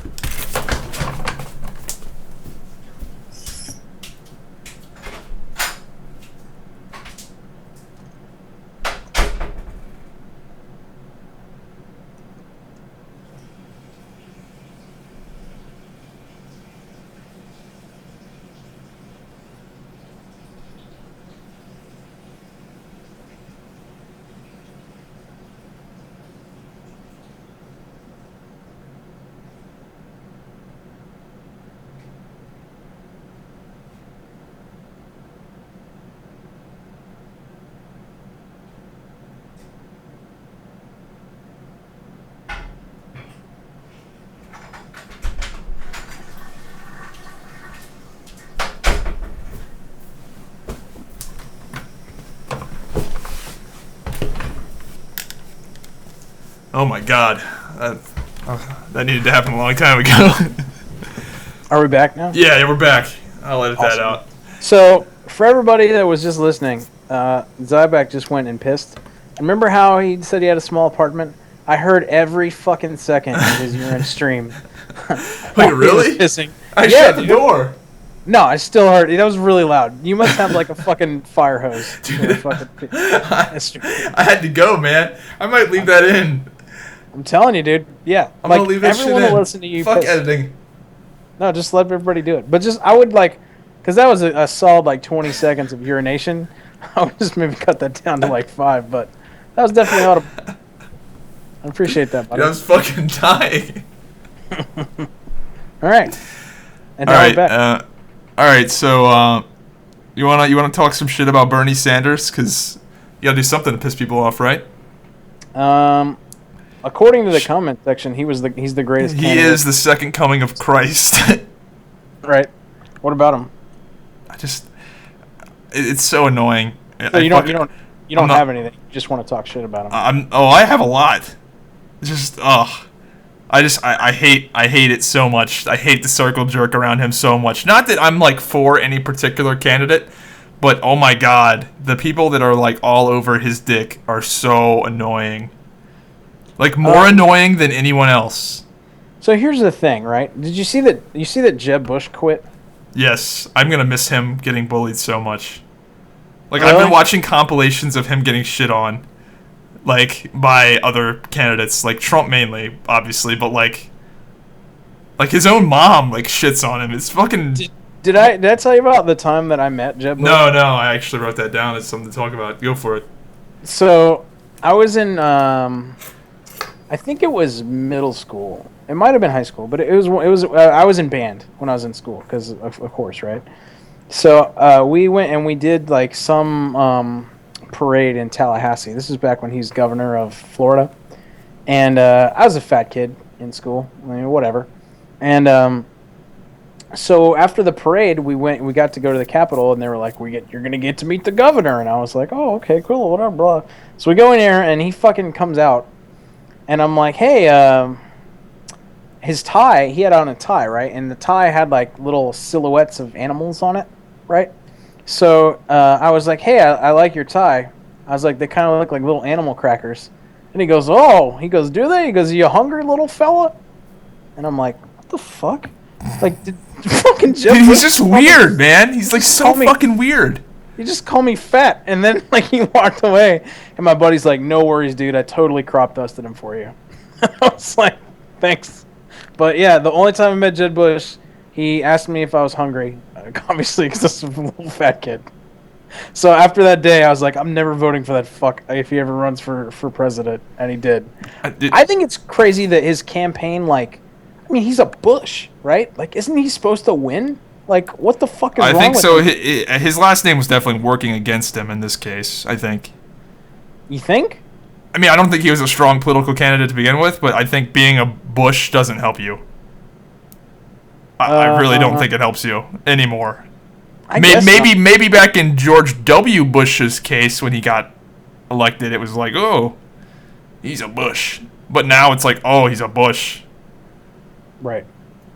Yeah, I mean, I guess so. I just thought it was crazy that he was like not even like fucking Ted Cruz. Dude, he raised so much money too. Like all those people like that donated was just like shit out of luck. Right. I think there was one guy that donated like, I forget how much it was, but it was like hundreds of thousands of dollars to like the government or the fucking Republican whatever. I think he gave like an equal amount to Bush and like Cruz or Rubio or something. But like, dude, if I had hundreds of thousands of dollars, unless I had something explicitly to gain from somebody being elected, I sure as fuck wouldn't give them my money. A lot of them do though, in their defense. Yeah, I mean, I guess so. But no, I agree with you. Like, the thing with Bernie Sanders is like, dude, it's so annoying. Like there's obviously people that are like that circle jerk. There's people that circle jerk Trump and people that circle jerk Rubio and all of them. But Bernie Sanders supporters are the most fucking annoying. Like hands down. I guess. You don't think Trump supporters are pretty annoying? not even close to as annoying as the Bernie. Dude, I live in a college town, so it's everywhere. Yeah. Everyone is feeling the burn, man. But he's not going to get elected. He's not even going to be the fucking... He's going to be Hillary Trump, I think you might be wrong. You think? Dude, Hillary Clinton is, like, dropping like a rock. I mean, I'm not the biggest poll watcher or whatever, but the thing I was reading about, like, Bernie had some big win in, like, New Jersey or some shit, but Clinton ended up getting, like, more fucking delegates anyway, even though she lost or some crap. So, like, everything I'm reading or read, I guess, is kind of sort of pointing to Hillary. She's dropping off like a rock, man. I will be shocked if it's... In clarity, I mean, just so I'm clear, she sucks, right? Like... Oh yeah, no, I don't think anyone thinks you're a Hillary Clinton fan. But, I mean, Trump is basically a one-man fucking race right now. Like, like, no one is even close, right? He's gonna be the fucking candidate, which I think is some, like, joke that, like, went on for too long and is now, like, reality.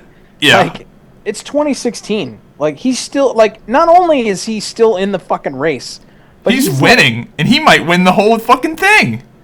I know, dude. This is not crazy. I know, like, dude, earlier in the summer, everybody was like, all right, this is going to be some funny shit. And now it's like, all right, I'm glad he's still in this. Got some more entertainment. And now it's like, oh, shit. He's winning. Campaigns are like, oh shit, he might win. Delicious turd in the bucket. And then like, and now we're at the point where we're like, oh shit, he might win the whole thing. Right, dude. But yeah, no, the Bernie shit is killing me though. He has so many bad ideas. Like, what's your opinion on $15 an hour being the minimum wage? Man, dude, like. The minimum wage thing is so, like... That is such a horrible fucking idea. Well, I mean, because here's the problem, right? Like, I get wanting... Or, like, if you work for somebody, right, like, whatever, like... I get the point of it. And the point is, if you work for a company, you should have enough money to live off of, right? Like, I get that in it. But I do think, though, there's problems with saying, oh, you're going to employ somebody as a company...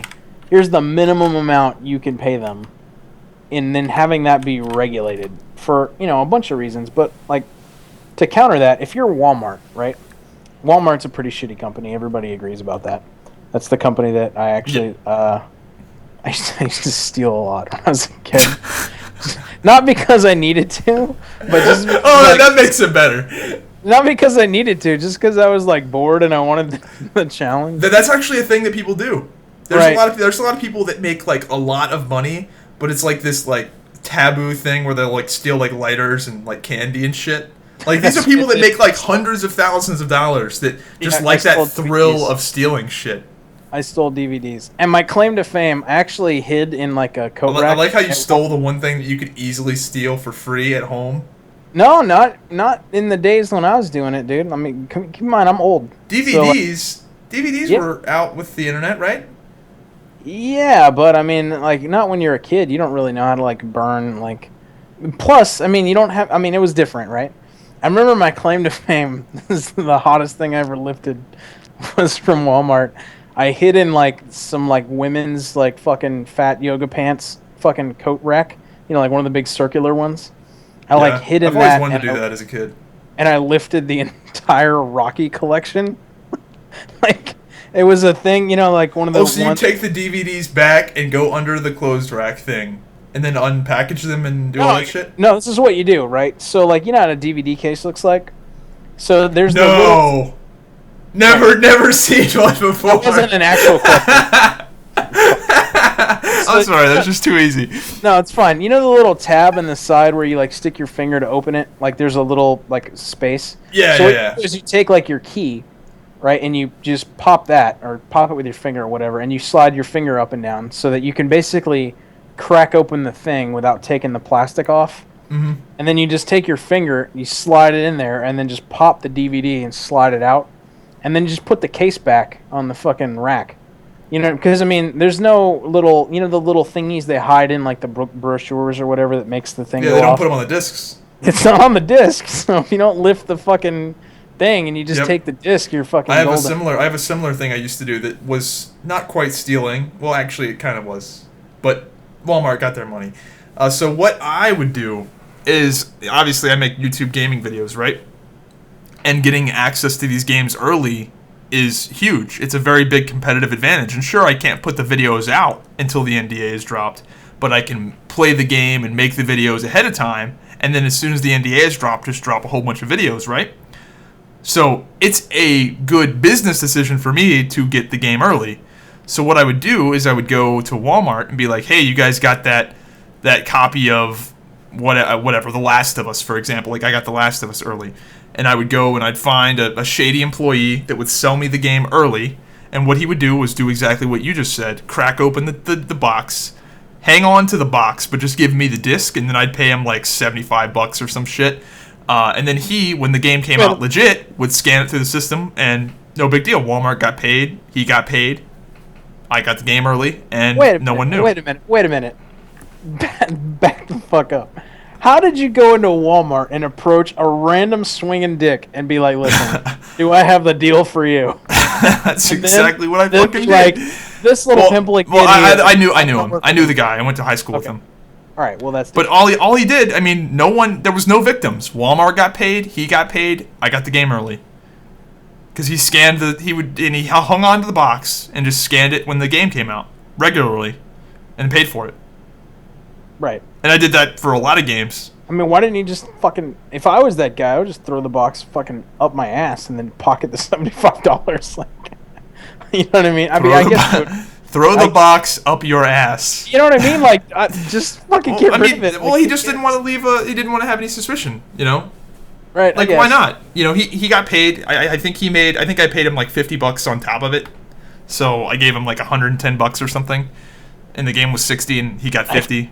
I guess when the only thing that's on the line is your fucking career at Walmart, I guess you're willing to risk that for $50. Whatever. There was no way we could have gotten caught. But anyway, so $15 an hour. We got off topic here. How the fuck did we even get on that tangent? Off of $15 an hour. But see, Walmart. So my problem, like, say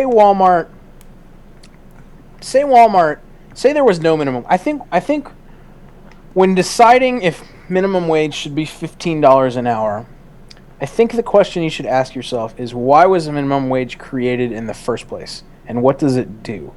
And if you can answer that, then I think what to do with it becomes pretty obvious, right? Like, so if I'm Walmart and there's no minimum wage, right? And I decide, hey, I'm going to pay people $1 an hour. No one is going to apply at Walmart. No one's going to take my jobs, and my store is going to I can't function, right? So, obviously, as Walmart, I'm going to have to up my wages until I find somebody who's willing to take the job, right? And not only that, if that minimum level is going to be met, let's say you'll find some homeless guy that'll fucking greet people for like, I don't know, $3 an hour. Right? That's all he's going to do. You're not going to hire the most fucking competent cashier in the entire world for $3 an hour. You might find somebody to fucking stand there, but they're probably going to fucking pocket video games early and pocket people's money. You know what I mean? Like, yeah. You're going to have a very quality employee. So the free market dictates that you need to pay a certain amount of money to have a functioning business. Right? Like, so I get that minimum wage is to keep people from, like, taking advantage of people and blah, blah, blah. But, you know, on the other hand, no one forces you to work at that job. You know what I mean? So just because the company is not paying you enough money to go get I always hear 2-bedroom apartment. Like, that's the fucking standard for, like, you know what I mean? Like, sorry, dude. It also depends on where you live. Like, right. I could do just fine with a minimum wage job and where I'm at. You know, you could actually live pretty fucking well in where I'm at on a minimum wage job. Right, and you're not. Again, like, you're not supposed to. That's not supposed to be like a long-term. Oh yeah. You know, so I think $15 an hour is you'd find that's fucking retarded. A lot of kiosks. Like, my wife is a registered nurse, right, with a degree and shit, and like, she doesn't make much more than that. Like, on day shift. I don't make that. You know, so to pay like fucking Taco Bell Ted like $15 an hour. To put things into perspective, that means that, a guy working at McDonald's is going to be making close to $32,000 a year. Right. Like, what? Well, then the other argument is then, like, so if you're an EMT, right, and you make that, and I don't think they make a lot of money, right? I've heard this argument before. And you're like, well, I have all this shit, and I do this job that's infinitely more important to society than Taco Bell. We make the same amount of money. I don't know about that. Well, EMT Taco Bell's my life. Right, okay. All right. Sorry, Wendy's. So, I agree, Taco Bell is pretty delicious. Speaking of that, reminded me to talk about the quesalupa. But so, like, you got an EMT and you got a Taco Bell guy, right? The EMT's like, what the fuck? I went through all this training, right? I do this job that's really important. Like, I save people's lives, and we make the same money as the fucking Taco Bell guy. Like, the Bernie Sanders crowd, and I'll just call them that, or like the super minimum wage, like progressive left would go, whatever, just because you did all that doesn't mean the other guy should live in poverty. You know what I mean? Like, just because your job doesn't pay you more as an EMT, you shouldn't be mad at the other guy for making the same amount of money. So I feel like the thing is, this is another reason why the Bernie Sanders people, like the circle jerk crowd, really pisses me off, especially with the $15 an hour. The thing is that you're not worth 15. Like, businesses aren't fucking charities that give out jobs because they like to. Like, they don't pay you, like, for you to be paid $15 an hour, that means you need to be bringing the company in, like, $18 an hour or $20, like, because you got to consider the overhead costs and all the other bullshit they have to pay for, and you got to you have to be worth, not only do you need to be worth $15 an hour, you need to be worth more than that. And I look at my situation, I don't get paid $15 an hour. I work for, my family's medium-sized, I wouldn't say small business anymore, but medium-sized business, and I don't get paid $15 an hour because I am not worth $15 an hour. I have very little experience. I'm still learning the ropes, and the car business is not something you can just go to school for. They don't have fucking classes where it's just like, this is how the car business. No, you just kind of have to live it and do it. So I have a very narrow skill set at this point. So if the minimum wage was raised to $15 an hour, I don't think they'd lay me off. They'd probably just eat it because it's a family business. And they're pretty fucking nice. But it also, I think, especially if it's a job like I've got, it hurts potential potential growth for any new employee, because you just can't fucking afford to pay people $15 an hour if they're learning the ropes. Right. Like, I'm openly aware of the fact that I'm not worth $15 an hour at this point. I think in the future, obviously, like when I learn the ropes and whatever. But I'm still learning quite a lot.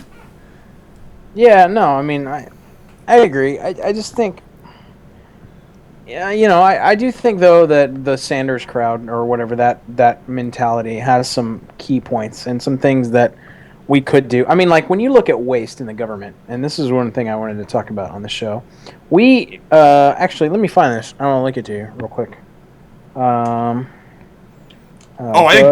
think I know where you're coming from. Yeah, so... And I agree, but the thing with Bernie Sanders is he wants the government to be bigger.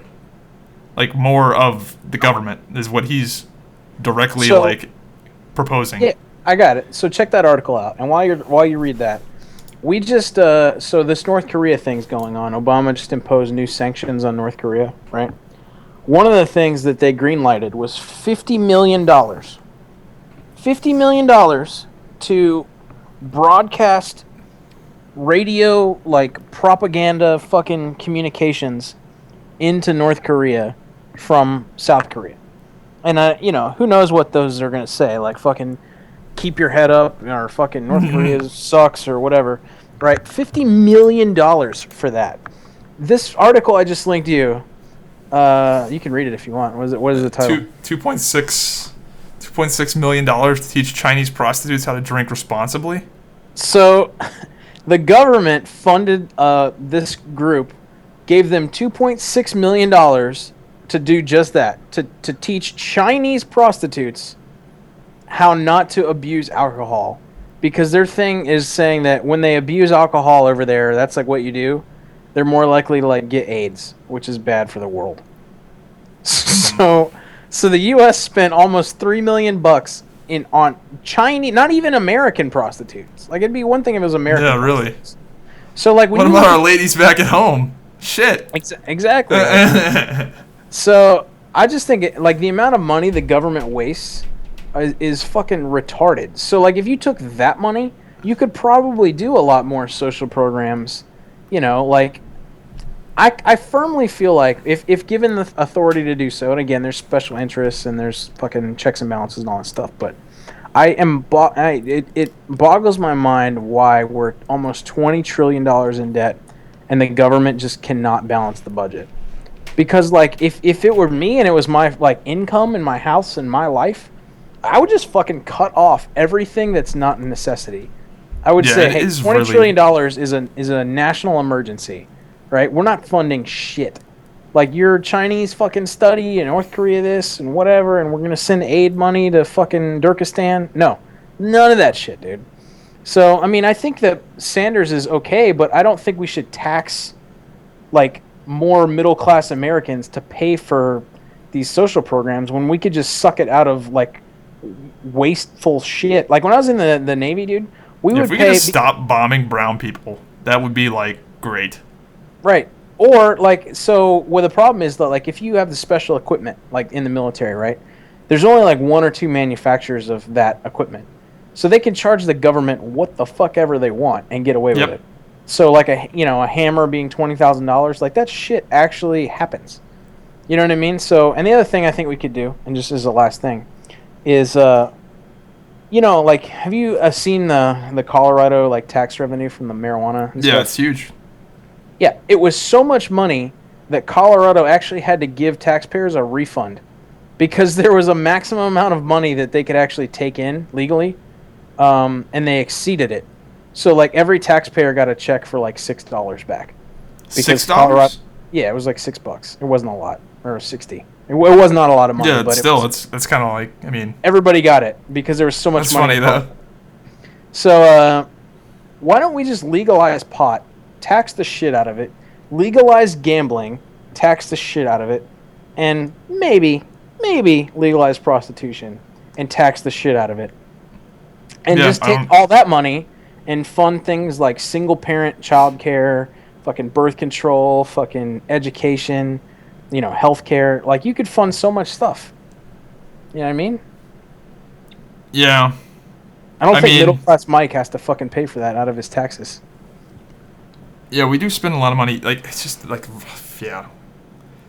So I don't know, man. What you were talking about the $20 hammer, the only Bernie Sanders thing I agree with is the single-payer healthcare system. I think that is probably the right move because everyone's already paying a shitload of money for healthcare.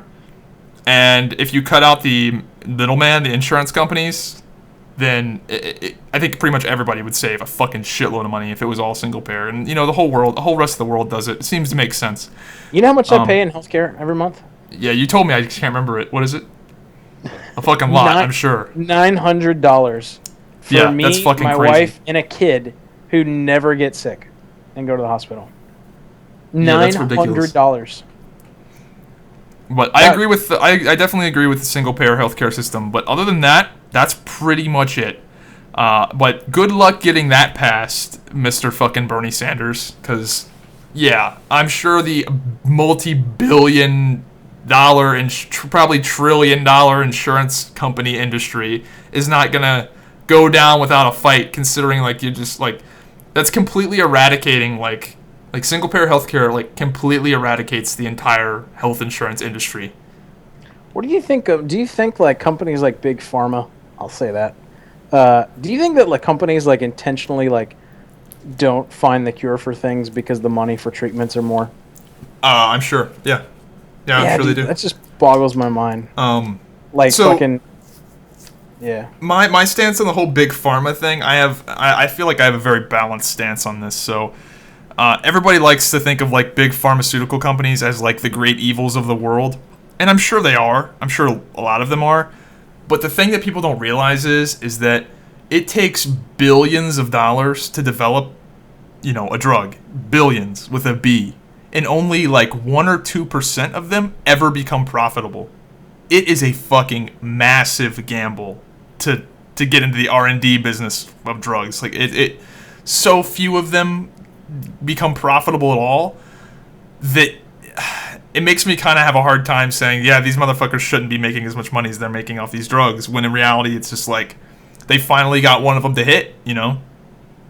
Yeah, I guess so. 2%. It's like 1 or 2% of them that, become profitable. That Martin Shkreli thing and just fucking like buy drugs whose like patent ran out that no one cares about and then jack the price like 7,000%. Yeah, so I do agree with Bernie Sanders and the single payer health care system. I think that the rest of the world has kind of shown that makes sense, and it does. I mean, the insurance companies fucking love this Obamacare shit because they can charge again whatever the fuck they want to because you're forced to pay it. It's against the law if you don't. Right. That's insane. I think it's like, you don't choose to participate in the fucking healthcare system. Here's your $1,200 fine. You know what I mean? Like that's crazy. Yeah. So the insurance companies can charge whatever they want, and this goes back to another fucking point why I don't like Bernie. The free college shit. That's a fucking no-go for me. Yeah, that's absolute fucking no-go. And you know, we were talking about the $20,000 hammer. The same shit will happen with education. Oh, it's free? Oh, well, all of a sudden tuition is now $100,000 a year instead of $60,000. Because why not? Like, why the fuck not charge that if the government's just going to pay it? We already have a free college program anyway. It's called fucking join the military. Yeah. I didn't want to, by the way, join the military. That was the only way. I was raised by my great-grandparents. And that was the only way I could feasibly see myself going and affording everything, was when they were like, "Hey, we'll pay you," because I was in a loophole actually. They were like, "We'll pay you for 4 years, you'll have your degree, and then you owe us 5 years." And I was like, "That's 9 years pay and benefits for four real years of work, because 1 year of it's school." I was like, "Okay, I'll do that." But yeah, I mean, that's the thing. We already have a free fucking college deal. And not everybody's, like, cut out for fucking college, man. Like, what about, like... I don't think I am, really. Do you follow Mike Rowe? Yes, a little bit. Well, you said this in the last podcast about what he said about it being... You don't need to have a college education to make a shitload of money.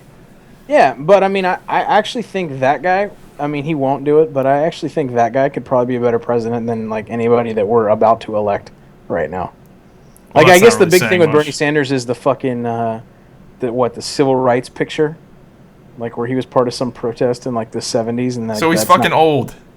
Right. I don't know. He kind of looks like a creeper. You see the picture of, like, where it shows, like, Bush when he went into office and then when he left office? Yeah, there's a whole bunch of those. There's one for Obama, too. And he's, like, the crypt keeper. Bernie Sanders is the crypt keeper when he leaves office. Yeah. But I really strongly, very, very strongly disagree with the free college shit. Like, that's just a real bad idea. And I would benefit from that directly. I just think it's funny. Like, so we're gonna take a fucking old, like, curmudgeon, because that's what he is, right? Like, he's an old fucking... He's like fucking Mr. Burns. You know what I mean? Well, not rich, obviously. Yeah. And we're gonna make him the president of the country, and he's the one that's gonna go over there and, like, deal with, like, Putin and, like, all these other things. Like, I almost would rather just have Trump, because I mean, at least Trump, it would be, like, fucking entertaining in some way. Like, he'd make a mess of everything, but he would be entertaining at least. Or maybe he won't, dude. So the thing I don't understand is, who are the fucking people? Okay, so I understand why, like, high school age kids like Bernie Sanders, because they only have they will only benefit free college. That sounds fucking great. I'm getting ready to go to college, of course. Right. But what I don't understand are these people that are, like, in their 30s that are supporting Bernie Sanders, that have college degrees and now have, like, $200,000 in student debts. Like, why the fuck do you want to devalue your fucking mortgage over your head? And not only are you devaluing it, you're paying more money to devalue it. It's fucking bananas. What I thought you were going to ask is, I don't understand who supports Trump. And I do think I have a better answer for who would actually vote for Trump. Yeah, but you see what I mean? You see where I'm going with that, though? Like, no, I do. Like, that's insane. Like, that would be like... I can't even like wrap my brain around that. Like, so you spent all this money on getting your college degree. You paid for it. Now you're gonna be paying for it for the next 20 years, and now you want some guy to just step in and get the shit for free, and then you have to pay more taxes to pay for that shit that they're getting for free? Like, that's bananas. And again, I would only benefit from this because I didn't go to college. I didn't spend any money on college. All my fucking college money still in the stock market, still growing. So, well, I'll tell you, no one's gonna go into the fucking military because I mean, like, yeah, like, there's only two people that, really two kinds of people that go to the military. People that want like free school, and people have no other option. Three people that have no other option, or three is people that like join the Marines just because they want to go kill people. There are people like that. My brother was in the like, he was like big in the army, like Green Beret. I don't know exactly. He was like a real fucking badass. And he had to go and do this recruiting shit where they go and like, he's like, all right, it's your time to go to the recruiting office. And he would just tell people not to join. He's like, listen, you're young. Like, you have like a future. Like, why are you here? Like, you need to go fuck your life up before you come back here. Right. That's what he would tell people. He's like, listen, if your life's not fucked up, you need to leave. Like, this is only for people with fucked up lives that have nowhere else to turn. Yeah, I mean, some. Right, yeah. Looking back, man, I mean... Going for free school, that makes sense, though. Because you saved yourself, like, a shitload of money. I'll tell and you you got paid. Too, though, is, like... So I went into the military as an officer, right? Like, because I had a degree, and that's really the only thing that separates you from enlisted, really, is just the degree. So I didn't know shit about leadership, right? I never, like, led anything. I was always the guy in, like, the back of the fucking group project who just, like, chilled out and let everybody else do shit for him. But, like, you learn fast. Like, you can learn fast. Like, so people that go in as officers either think they know everything and are arrogant and they're like, oh, I'm a fucking officer, listen to me. Those people fucking just fail, right? Or you can go in with, like, an open mind and, like, listen to the people that, like, you know, are in your divisions, like, enlisted. But, like, I'll tell you, like, coming out, like, my leadership skills are, like, worlds beyond, like, people that didn't. You know what I mean? Just, like, dealing with people and, like... Yeah, I feel like that's one of those things where it puts you in an uncomfortable situation at first, and then you, like, learn how to, like, deal with that. Yeah, dude. So, I mean, yeah. But, plus, it looks good. Yeah, it looks like not only did you get, like, obviously you went to the Navy, you got, you know, free college, got paid, then you got paid after, right? And then... But it also looks good on a resume, too. Like, that looks good as fuck. Yeah, I mean, you certainly can't get a job with a fucking physics degree. I mean, I guess you can, but...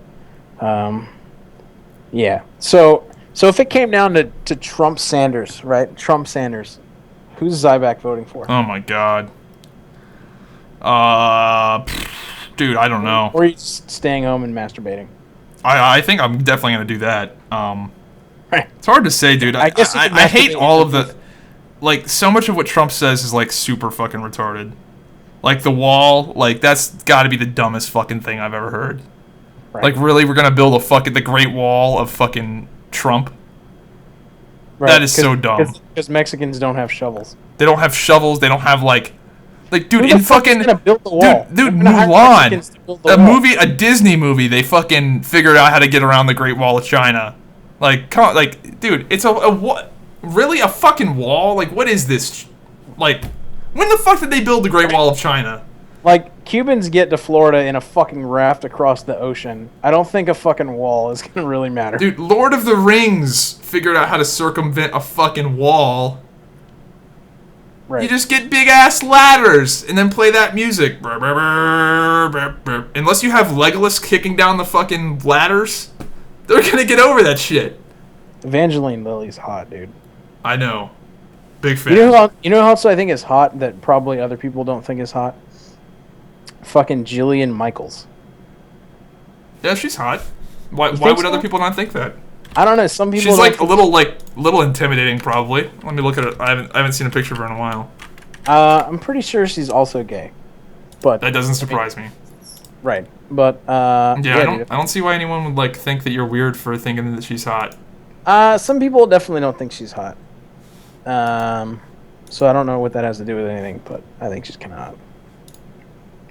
Yeah, I don't know where those people are coming from with that. I mean, yeah, her face is a little weird, but like her body is definitely like on point. You know what I found out the other day? You know who Chloe Sevigny is? No.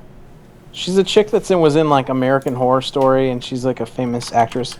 Well, I found out that me and my buddy were having a discussion about movies that have unsimulated sex in them, like the actors like for like artistic integrity or for whatever reason just decided to actually fuck for the camera. So like one of the most famous ones is Willem Dafoe in like some movie about like the Antichrist. I think it might be called Antichrist. Actually has sex. But I found out this chick's Chloe Sevigny. She's an actress. You can here. I'll link you a picture of her. Chloe. Oh, hey, look. There's already a Google. Thanks, Google. You might know her. Maybe if I saw a picture, yeah. Let's go with that. So anyway, I found out that she in a movie called Brown Bunny, actually gives Vincent Gallo a blowjob, like uncensored, like dick in mouth, full nut in mouth, to completion blowjob. They show the whole thing on the movie? Oh yeah, from pants zipped to fucking nut in mouth, whole thing. That's a little like. I couldn't believe it. My buddy told me that. What is this, like an 8-minute thing? It's no, actually it's not that long. So like what I did was I googled then they cut it, right? No, I don't think so. I think it's like a hang on. Like a race? No, I think he he might have been like raring to go. It's funny that like I just clicked that and like all my links are like purple. But so anyway, so there you go. But it's like 4 minutes and 1 second, and like it's the whole deal. Oh wow! You actually linked. Let's look at the comments on this. Well, I mean it's at xvideos.com, so obviously the comments aren't going to be whatever. But anyway, I just thought that was. I mean, I guess if you're like ready to go, I mean, and that chick knows what she's doing, 4 minutes is enough time. I mean, yeah. I don't know. Yeah, no, I don't. Yeah, I guess. I just can't believe they'd show a whole 4 minute, like 4 straight minutes of that. It's 4 minutes, like, and look at it, dude. Like, I mean, that's full on, like, fucking. Yeah, I would say like somebody that was like stealth hot for me. That like before when before Star Wars came out, the Daisy Ridley, the actress. 1976. No, the new one. You fucking asshole. Okay. Wait, no. Wait, what's your question? You know, before Star Wars: The Force Awakens came out, they were showing like the previews, right? Okay. And like there was that actress that no one knew about. What's her name? Daisy Ridley. Daisy Ridley. Yeah. So essentially, I don't know. Let's see if Google actually updated. So I was Googling this chick because I was wondering who the fuck she was for the movie, and I couldn't figure out like if she was hot or not because all of the images on Google Images were like. Yeah, see, these are updated a little bit, but all of them were like these weird angles and weird shots where it's like I couldn't tell if she was hot or not. And then, yeah, it definitely turns out she's like super fucking hot. She's okay. Her eyeballs are something. Yeah, weird about she's her in like that weird. She's in like a lot of these pictures are really shitty of her though, but then you look at ones that are like amazing and you're like, God damn. Like here, I'll link you one where it's just like, what the fuck.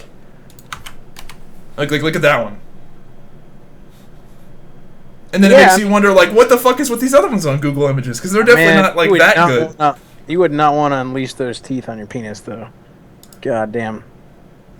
Yeah, I mean, she's okay. Yeah, she definitely does have some big-ass fucking teeth. Or at least the way she smiles shows them off like fucking crazy. Chompers.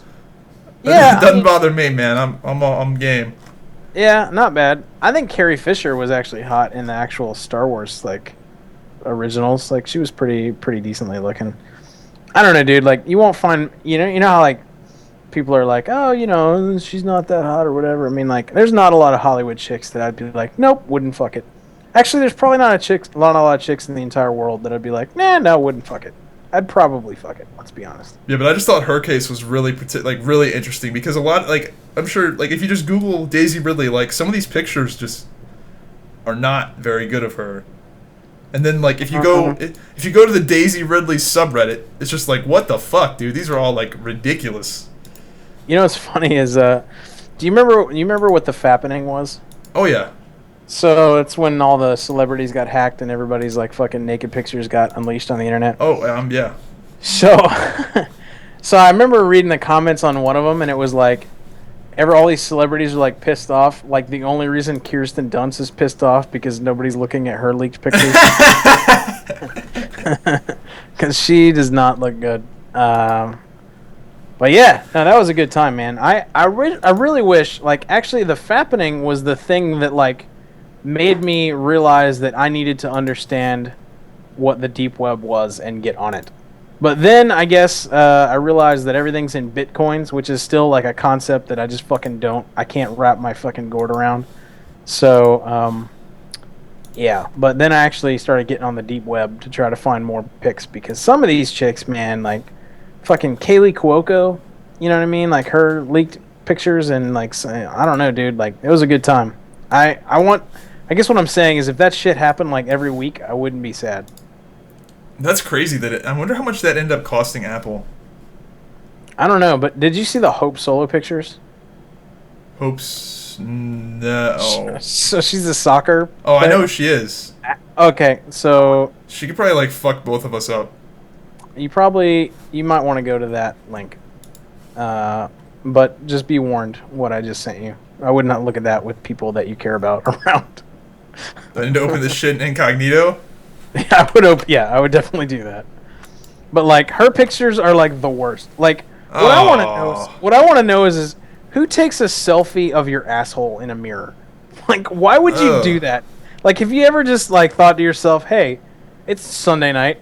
I don't have anything to do tomorrow. I'm going to go take a selfie of my asshole in a mirror." Like I just have never done that.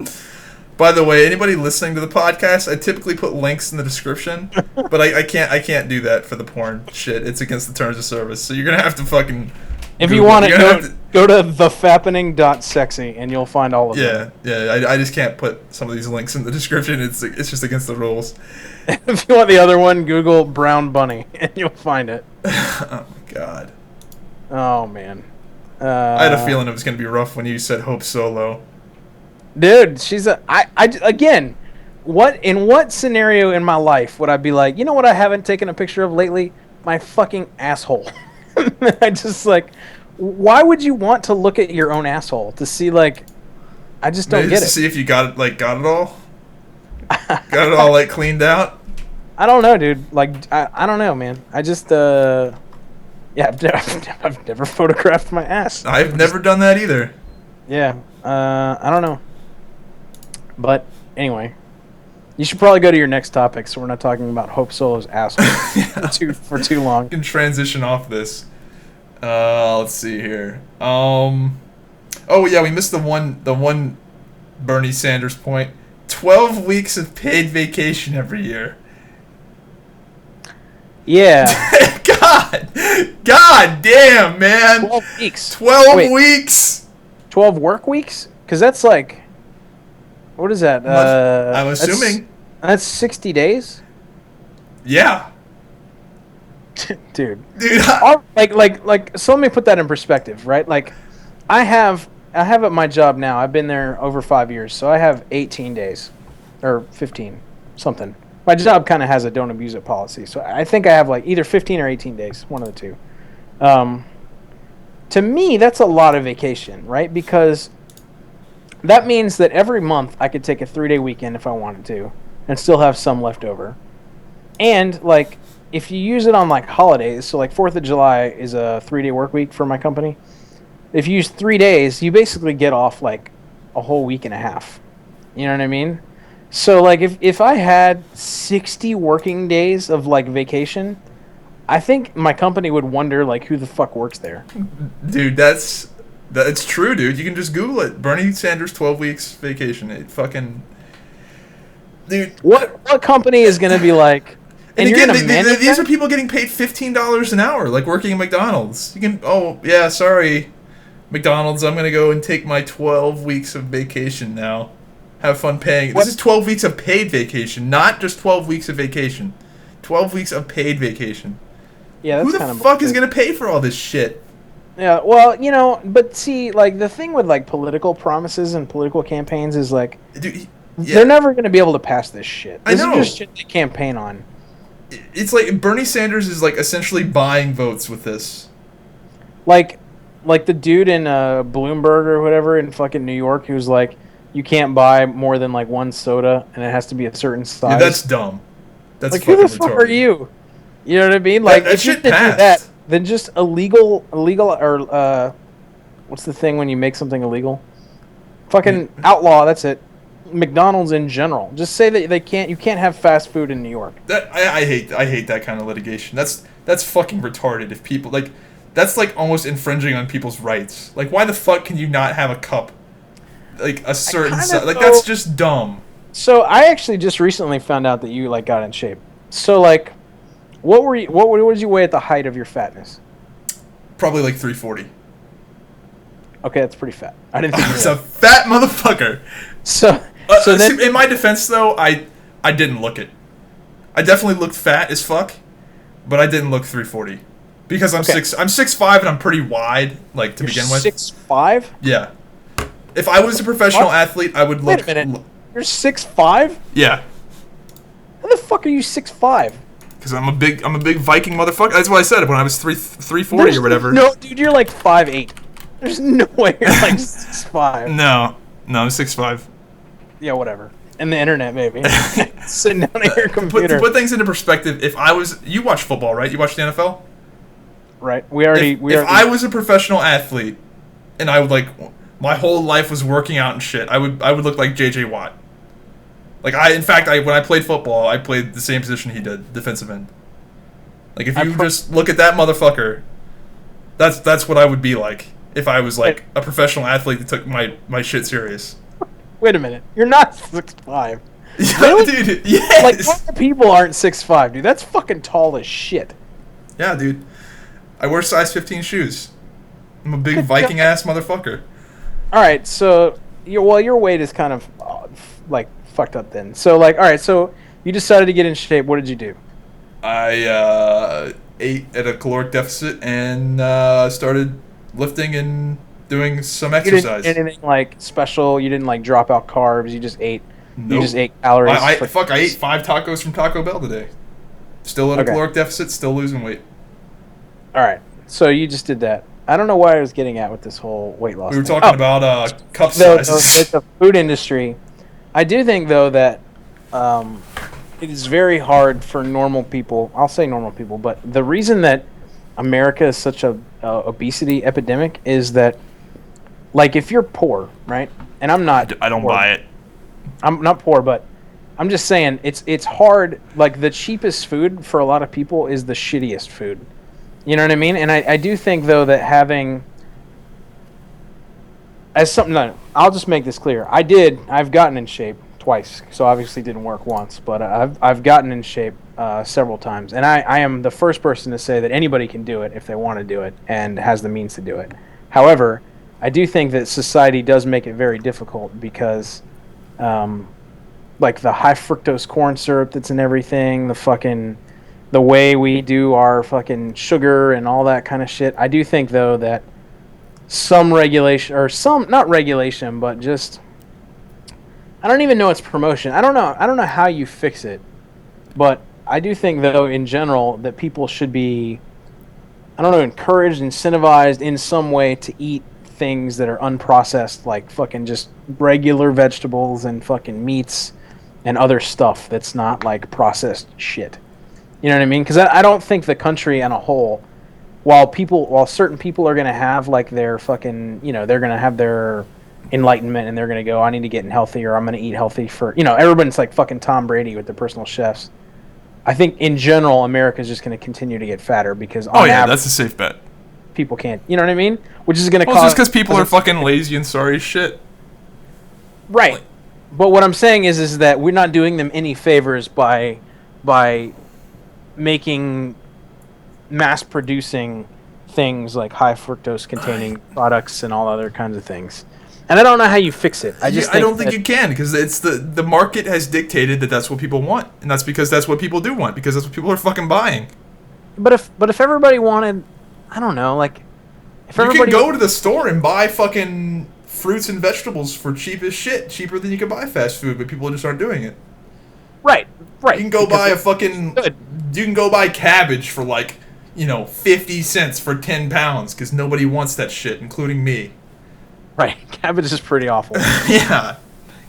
No, I agree with you. I think we have to do something to like fix America's obesity problem, because left to their own devices, people aren't going to fix it themselves. So like I think one thing that they could do is, if, for example, we were to go to a single payer healthcare system, we need to give healthy people tax breaks. That's not going to go over well. Like fucking like the vanishing deductible thing from Allstate, except for like doctors. Yeah, I'm serious. Like if you are in a certain like healthy weight, obviously they need to like factor in like athletes and shit, but if you're a fucking visibly healthy person, a doctor checks you out and goes, yeah, I can tell you're making efforts to keep yourself healthy, then you get a tax break. Right. That would be one way that I would potentially do it. Just incentivize it. People, and there's going to be a lot of people that they don't care. They'll just pay more in taxes. And that makes sense. They pay more in taxes. The single-payer healthcare system, they're going to be using the healthcare system more than a healthy person would be.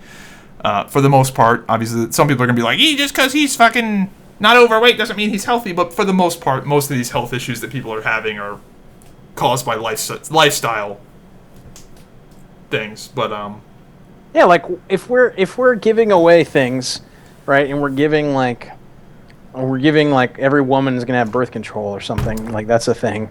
Why don't we give people like fucking fish oil to take? You know what I mean? That's probably like the healthiest thing you could ever take in terms of a supplement, and natural. Like I think everybody should take fish. Do you take fish oil? no. I think you should. I think everybody should take fucking fish, even if you're like skinny, fat, whatever. I don't know. That's just my thing. I think the. But I don't think people. Sound. I don't think any amount of regulation is gonna cause the problem. People just they're just fucking lazy and they have no willpower. Yeah, I mean they that's just have true. no fucking willpower.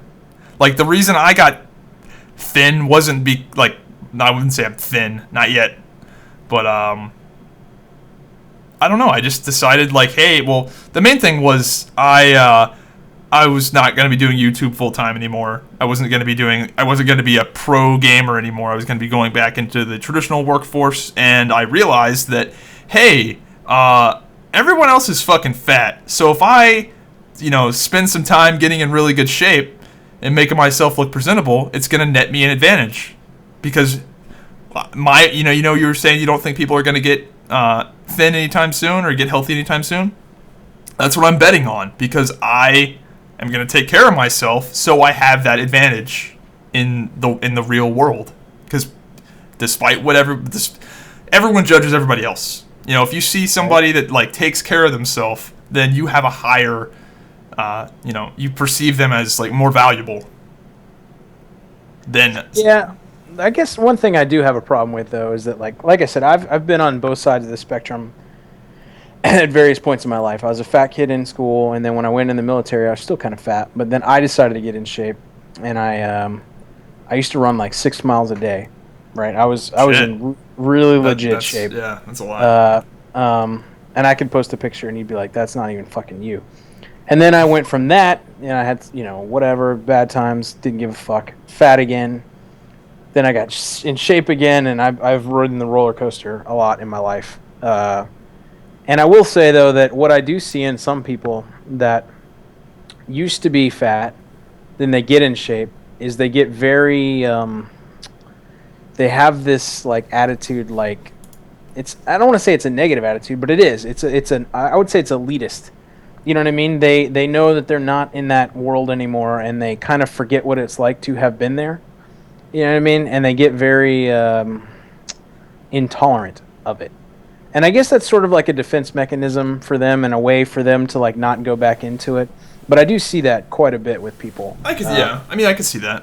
And I'm sure some people are probably going to say that about me, but my situation was very cold cut. It was just, hey, I am no longer going to be a guy that is known for, hope I'm still known. Like, I'm not going to be a guy that makes my money off of YouTube videos and streaming. I'm now going to be in an environment where I'm around people and I'm in a business environment. And, you know, the car business, for example, it's very much a, you know, you need to make a good first impression. And if you look good and you take care of yourself, it's going to give you a competitive advantage. Right. And that's why I did it. You know, yeah, it is cool to, like, get looks from the ladies and all that shit, and it's definitely helped on that front as well. But, you know, the main reason I did it was just a business decision, really. You also gotta like manscape and shit for the ladies. Yeah, that's a pro tip. If you take off your pants and it looks like a hornet's nest with a fucking doorbell in the middle, you got a problem. Dude, I just go all the way, man. I don't fucking do any like special grooming. I just fuck all that shit's going. Well, if you're 6'5", I mean, you know, that's probably where all your length and height went. You know, so you never mind. What, all my weight is in my dick? No, it's not. It's all in your height. Probably, yeah. Anyway, I'm not gonna talk about your dick anymore. I don't think the listeners want to hear about your dick. Maybe they do. We have talked about it on the podcast before. Your dick? Dick talk, yeah. What have you talked about your dick on the podcast before? I got these, like, have you ever bought like really high quality underwear, like high quality fitted underwear? Or do you just buy, like, the shitty-ass Hanes stuff at Walmart? I usually commando it most of the time. Really? Not at work. That's risky as fuck. Not at work. Like, at home, I barely wear pants. Like, I hate clothes. Like, you don't understand. Like, Your child is going to grow up in a very weird environment. No, my child does not see my dick. Listen, I'm from Florida, right? And, like, that's the land of, like, hot weather and flip-flops and shorts. So, like, I've always hated pants. So, like, being in the military, dude, like... What does that have to do with going commando at all? I don't like wearing long pants. I'm telling you, I don't like clothes, really. So, like, when I come home, it's usually, like, athletic shorts or whatever, no fucking underwear, or it's sweatpants, or it's something. When I'm at work, I do, but, like, it's just... I don't really put a lot into my underwear, I guess, is what I'm saying. I usually buy, like, those fucking boxer brief ones, I guess they are. And I wear those, but no, I have not invested in high quality underwear. Yeah, so I did, and I actually talked about them on the podcast, and people went and bought them that listen to the podcast, and they said they fucking love them. I've done this for multiple products on my on the podcast so far. Let me find them here. So here's a link. Ex officio give and go. These things make your dick look fucking ridiculous. Cause it pushes all your shit up. It's like a bra for your cock, and it just makes your dick terrible. Dude, wait, so like, it's nice. My thing is, I don't want something cupping my. I don't want anything touching my cupping my balls. Like, that's what I thought at first too, but it's way better than having them like fucking slap around against your leg while you're like jogging down the street. I guess. Dude, I can't stand that when you have to like take off and like jog somewhere and it's just like for peeing. You use that? Who the fuck uses that? No, I'm asking where it is. Is it in there? I don't know. Let me look. Let me look at my own. Yeah, no, you can do that. You just have to like go around. I would not recommend using the fucking... Do you fucking go over and up like fucking D-Day? You go over the berm and the underwear and just fucking like... Yeah, who doesn't do that? It's way faster. No, I do, but... See, I have this weird thing is that like... When I do that, like... I don't know, like the whole balls have to come out. Like I can't just pull the dick out with the balls in, because then like the elastic... I think I do a mixture of both. I think it just depends on what kind of mood I'm in. I'm trying to think back to like what I normally do. I think I do balls out. You gotta balls out, because if you don't, what's gonna happen is that the elastic is gonna like stifle up your piss stream, and then like when you're done and I definitely do balls out in that regard. No, why would you do that? Why would you not do balls out? That's a horrible decision. I don't know. That's gonna like fuck the stream up. That's what I'm saying. Potentially disastrous for the toilet. You're gonna put it back, and you're not gonna be done, and you're gonna get some tip leakage. It's not good. That's why you gotta go with the black ones. But yeah, no, you gotta. That's why I got black. But balls out is kind of weird if you're like in a fucking like public urinal or something, because other dudes don't balls out. What are you like pissing in troughs? No, well, yeah, or like even a urinal. You know what I think is weird too? Like you go to like public places and like you watch dudes like, well, wait a minute. Like you just you want notice something things. to tell us? You just notice things, right? And a lot of dudes like one-hand it when they pee. Like I don't do that, man. Like both my hands are like engaged in some sort of activity down there when I'm like urinating. I don't ever just like No, I one-handed. Really? For the most part, yeah. But you gotta like control the underwear and like the dick. Oh, and, like, yeah. Wait, yeah. One hand controls the underwear and one hand... Yeah, no, I thought you meant have like two hands on your dick. It's like, goddamn. No, right, no. Two-handed weapon specialization. No. Like, so a lot of guys like you'll notice that like they. I don't know. You know way too much about this shit. No, listen. You go to the bathroom, like, the guy's got like one hand in the front of him doing whatever, and the other hand is like cocked Is he back, like texting? like he's about to fucking slap somebody. You know what I mean? Like he's riding a fucking horse. Like, what do you do? Like, why are you trying to look cool with like only one hand in your fucking genitalia area? Like, I just don't. It's like I don't. he's fucking riding a bull. Like, one hand is like pissing and the other hand is like fucking yeehawing behind him. Like, I don't get it. Who does that? Well, you pay attention to this shit way too much. Well, I've never noticed these things you're so- talking about. I think to myself, like, what the fuck is with that? Like, you're not. Why do you try to look cool when you're taking a piss? I don't in a think urinal? anyone tries to look cool. I think it's just their own little weird fucking things they do. I guess, man. Like, what do you really think there's like a mindset of some guy like, oh yeah, I'm pissing in this urinal. Let me make sure I look cool. I don't know, man. I don't know, but I do think we need to invent a product that makes it okay, like makes it easy to hit the toilet in like the dead of night. And like, You ever do like have that piss stream that makes no sense and it like has you questioning the laws of like nature? Like you take a piss like at night and then the shit does like it's like bend it like Beckham and you're just like, what the fuck happened? Like how what? I'm aiming this way. What happened? See, sometimes too, like if you just like let the strap go and like the elastic band, or sometimes when you're taking a piss and it's like late at night, it can like hit you and then like jerk your fucking dicule axis in the wrong direction, and then you're just kind of going all over the place.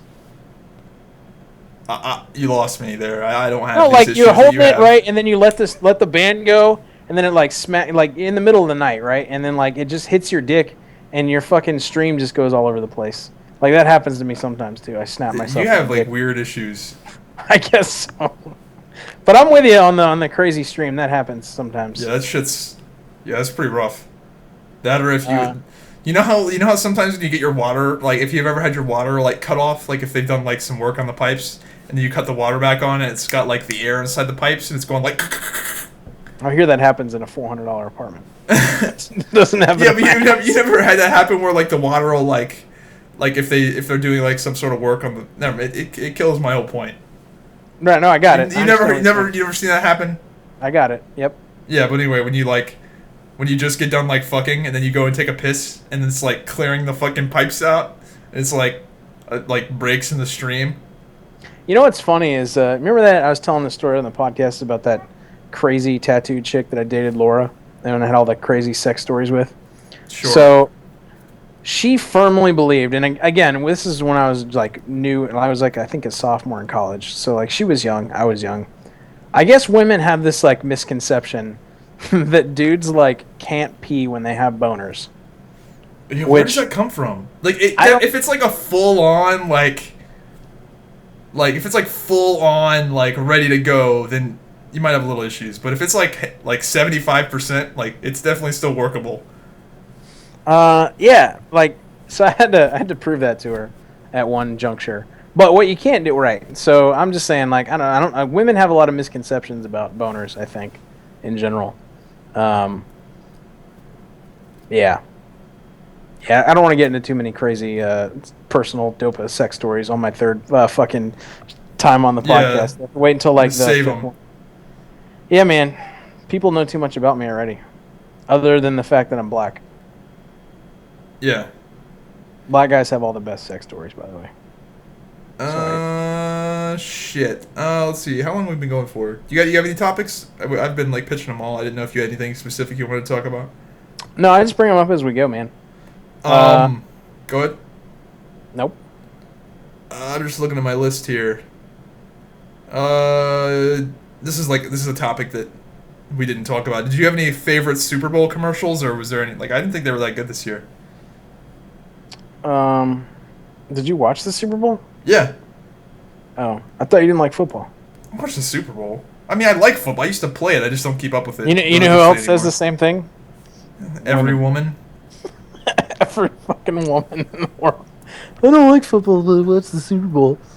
No, I like football. I just don't keep up with it because I don't have cable. Right. And even if I did, I don't have fucking time to. Right.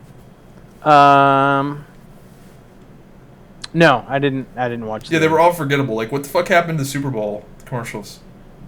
I don't know, but I did see the controversy over like fucking Beyonce's Black Panther fucking demonstration. Yeah. I did see that. What is with the fucking Super Bowl and having like all this controversy with like? And they just do it on purpose. I guess. I'm pretty sure. I guess, dude. I was thinking about the whole like Justin Timberlake titty ripping thing. That was fucking ridiculous. That was pretty funny too. I saw that shit live. I think I was like 12 or something. Right. That was fucking absurd. Then the next year, what did they were like? We need to go like, what did they do? Like Bruno Mars or something the next year? I can't remember. They did something that was like really like vanilla because they were worried that there was going to be like titties. That whole thing was just weird. Like, it looked like they meant to do that. I'm pretty sure they did. Yeah, maybe. Like, what sort of dance move are you going for with the, like, grab her titty and rip? Like, what dance move is that? I'm not familiar. Like, it's so abrupt. You know what I found out today? You know, like, when you're at, like, the club, like, and then there's, like, some chick, like, with her, like, ass out, and you're, like I'm not much of a clubber, but no, but like just with picture your this, and you're like grinding into her, and you're like basically like humping her little ass in like a dance rhythm or something. That is funny that it caught on as like a form of dancing. Right. I feel like dudes had to have invented that. You know what that must have been some Inception shit where they like planted that to some chicks' minds that's like dancing. So, apparently, what the fuck? Okay. So, I found out today that that's called daggering. Did you know that? No, I thought it was just called grinding. No, apparently, like, here, check this out. Daggering? So that picture right there. That sounds dirtier. That's what I'm talking about. So, like, chick's ass is up in the air and you're, like, dancing on her.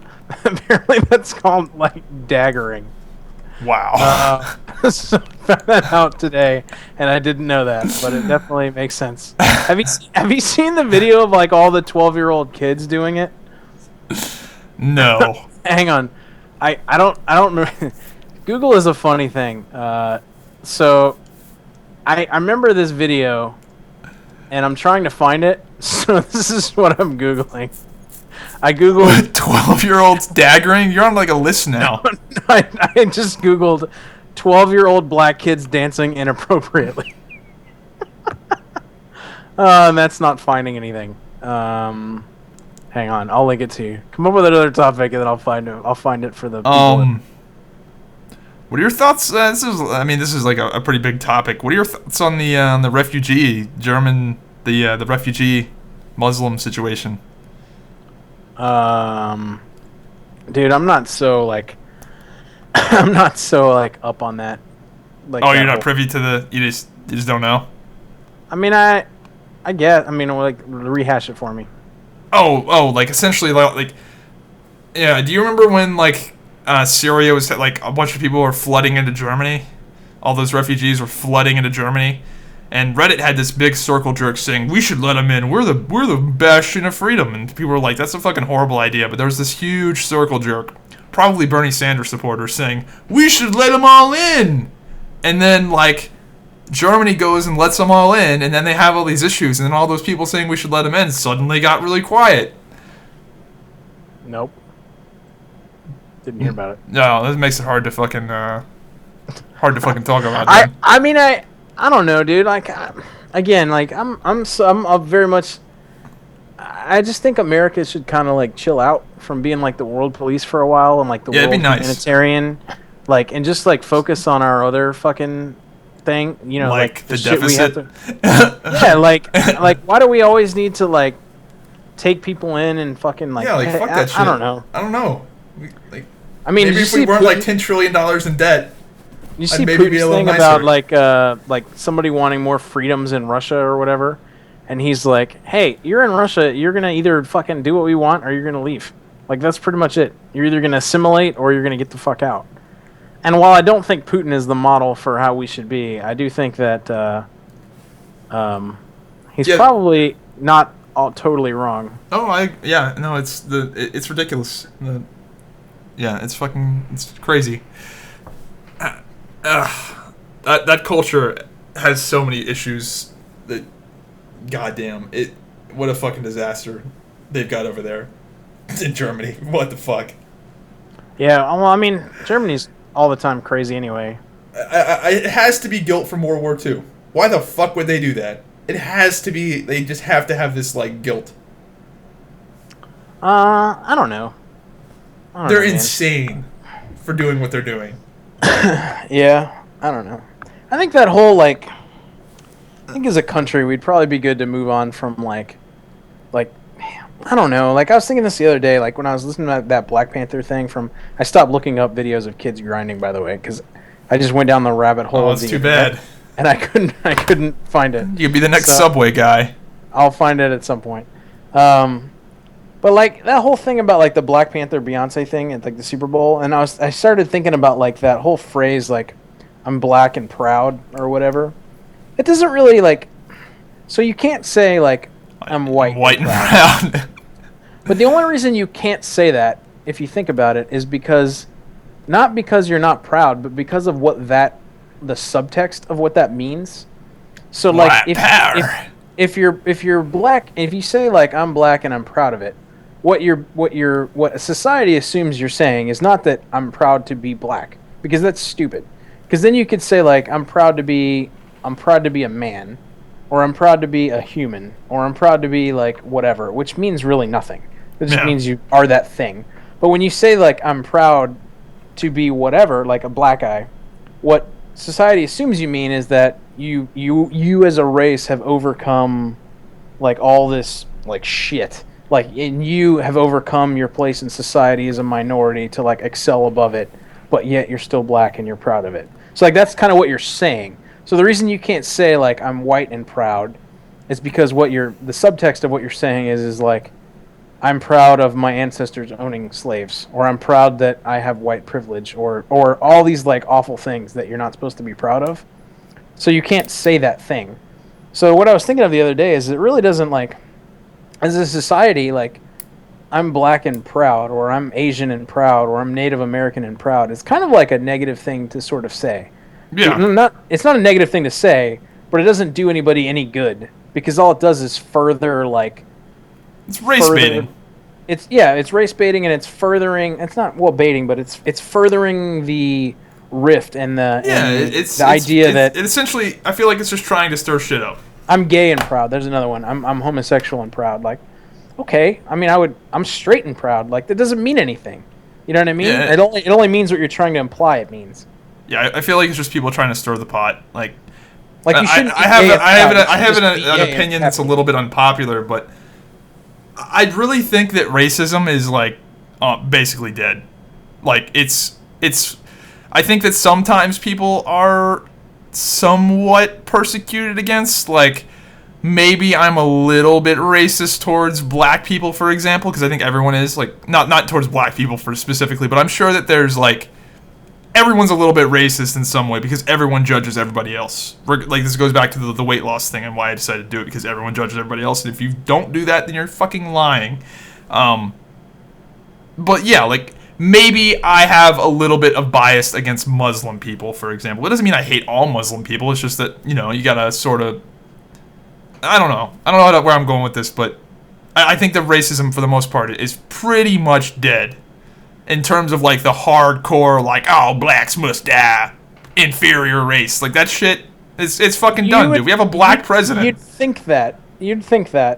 But then you'd be surprised about, like, the pockets of... Like, I'm sure there's pockets. I'm gonna go back to Trump supporters, dude. Like, like, I know people on my Facebook that support Trump, and I'm not going to say that Trump supporters are racist. I'm not saying that. But what I'm saying is like you would be surprised. Like the reason these people, or the people that I'm thinking about in general, specifically on my Facebook, what they connect with him is that whole thing about like, his when he was on his like bigot fucking statements about Muslims and this and that and what Mexicans and whatever. They're like, yeah, Trump. You know what I mean? Like they don't really process what he's saying. They just sort of like champion it. Yeah. There are a lot of pockets of like fucking Georgia and backwood people that there was something really recently that it was like a bunch of racist shit like came out online, and Dude, I'm trying to remember what it was. Muslim thing blew over quick as fuck, didn't it? Yeah. That whole like when Donald Trump came out and was like, yeah, no Muslims allowed in our country. You know what it was? It was the fucking Steve Harvey fucking Miss America thing. When he fucked that up, you know what I'm talking about? Yeah. So when he fucked that up on the Twitter, his Twitter, if you read like the shit, like the N-words and the like dumb N-word like the shit that was being thrown at him, you would be like, all right, maybe there's still racism in the world. Like, what I think we should do though, and while there's obviously pockets of racism, but like, I mean, as an overall thing where you need to go and make some statement on the fucking Super Bowl, like, no, there's really not, like, no.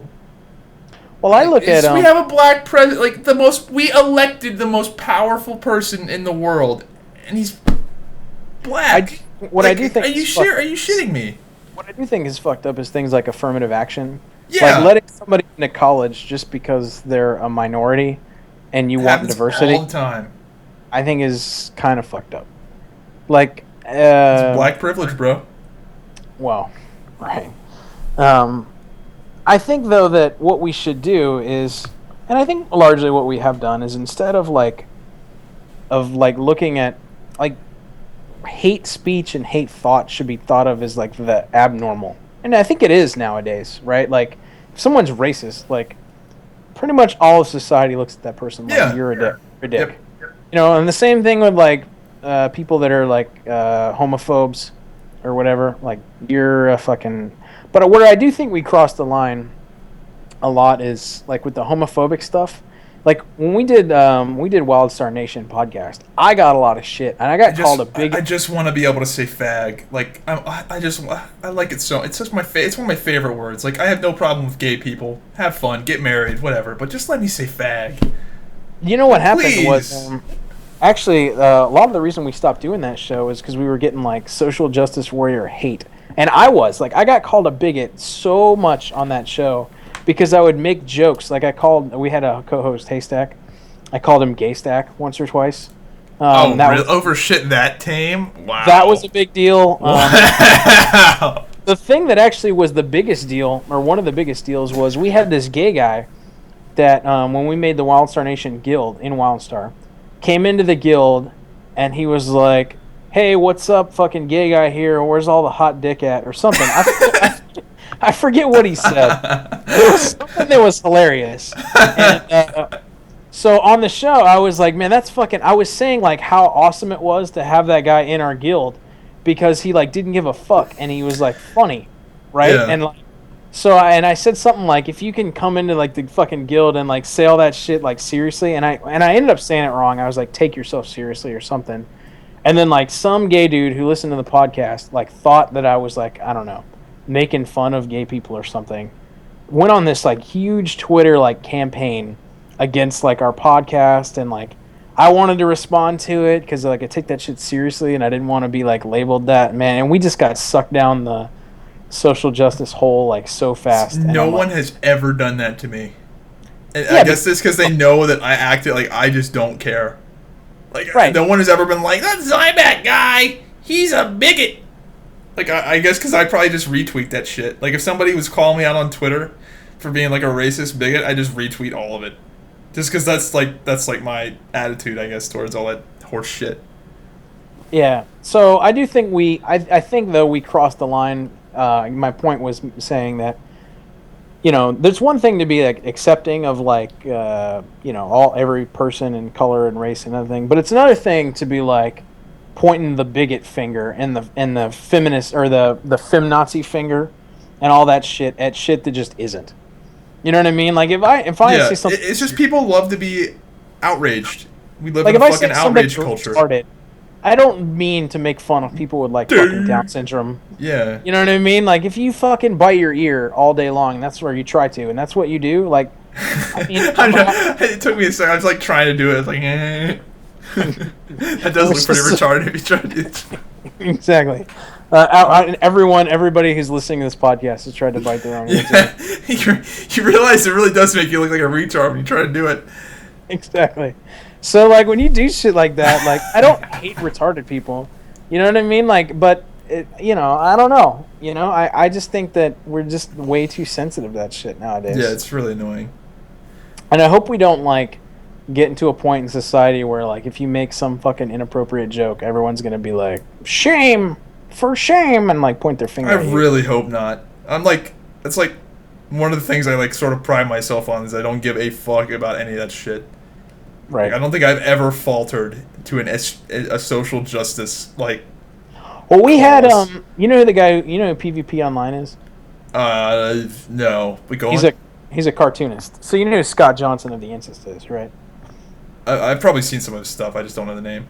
Well, anyway, he's a cartoonist, and he, like, the way it got started was he commented on our Twitter, and he was like, hey, you guys have a really great show, if not for your, like, I forget what he said, some, like, bullshit, hate speech or something, or inappropriate jokes or some shit, and we, like, had him on to address it, because, like, I mean, I don't know, like, we could have taken the stance, like, we don't give a fuck, and we probably would have been better for it if we did, but we kind of were like, that's not who we are, really. And actually, what we ended up doing was the Wild Star Nation podcast team. So it was me, this guy named Haystack, who's actually a radio DJ out of Arkansas, this guy named Bear, who's like one of his friends, and this guy Terry, who is like a professor at a college.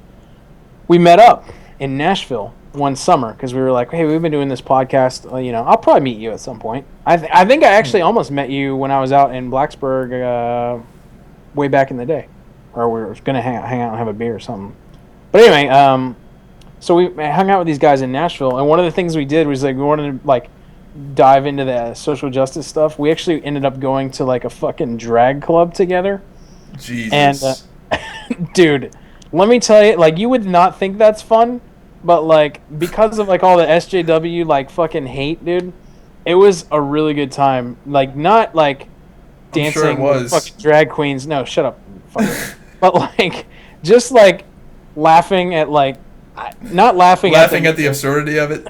Yeah, dude. Of the fact that you're at this place? We were all hammered. And then we went to a place. Then we actually ended up going to a strip bar that said nude karaoke was, like, the fucking sign. And out front, we're like, we got to go there. And it's just crazy, dude, to like know somebody on the internet and then meet them in Nashville, and then fucking watch them get titties slapped in their face like the next day. It's pretty insane. Yeah. But it was fun. Well, I mean, you're only 3.5 hours away, so it's not like I'm telling you, man. Fucking, let's take some of your YouTube money and fucking go to Vegas. Yeah, all my millions I make off YouTube. That's it, buddy. Some of your long-term investments. This is what we need to do. Shit, it hasn't been long-term yet. Maybe in 30 years. Well, after a year, you're long term. You're good. You're fine. Doesn't mean that's not really my game plan. My 401k is coming back, man. It's making a resurgence. Yeah, but you've been contributing to that for like forever. No, I haven't. Only like 3 or 4 years. Actually, one of the things I was weighing. How old are you? 32. I didn't start putting. Damn, I'm fucking so ahead of the game, man. Yeah, I mean, I don't have a lot. I mean, I have I have a fucking house in the market right now, pretty much. Right. So yeah, spending that college money, son. Waiting on Bernie Sanders so I can get that shit for free, and all you motherfuckers pay for it. I contribute 10% of my money, but I didn't start doing it until I actually fucked up a lot of. I don't know if I told it in the show, but there was you said you got cleaned out. There's a point in my life where I had to file Chapter 13, which is it's a bankruptcy, but it's not like what most people think of, where they like wipe out all your debt and shit. 13 is like you make too much money for that. So what you do is it's like a repayment plan where they basically say, all right, you're going to pay back 60% of it, and you're going to give up some things but not other things, and it's not nearly as bad for your credit. That's what I ended up doing. But anyway, so I didn't start contributing until later, but we actually just got a new 401k company. So for like 4 years we had American funds, which are pretty good, right? Traditional 401k. This new company is Fidelity. When Fidelity is like a huge company that a lot of people use, it's like a really big deal. Their funds aren't familiar. Their funds aren't as good. But one of the things they did was they had a Roth like situation in your 401k.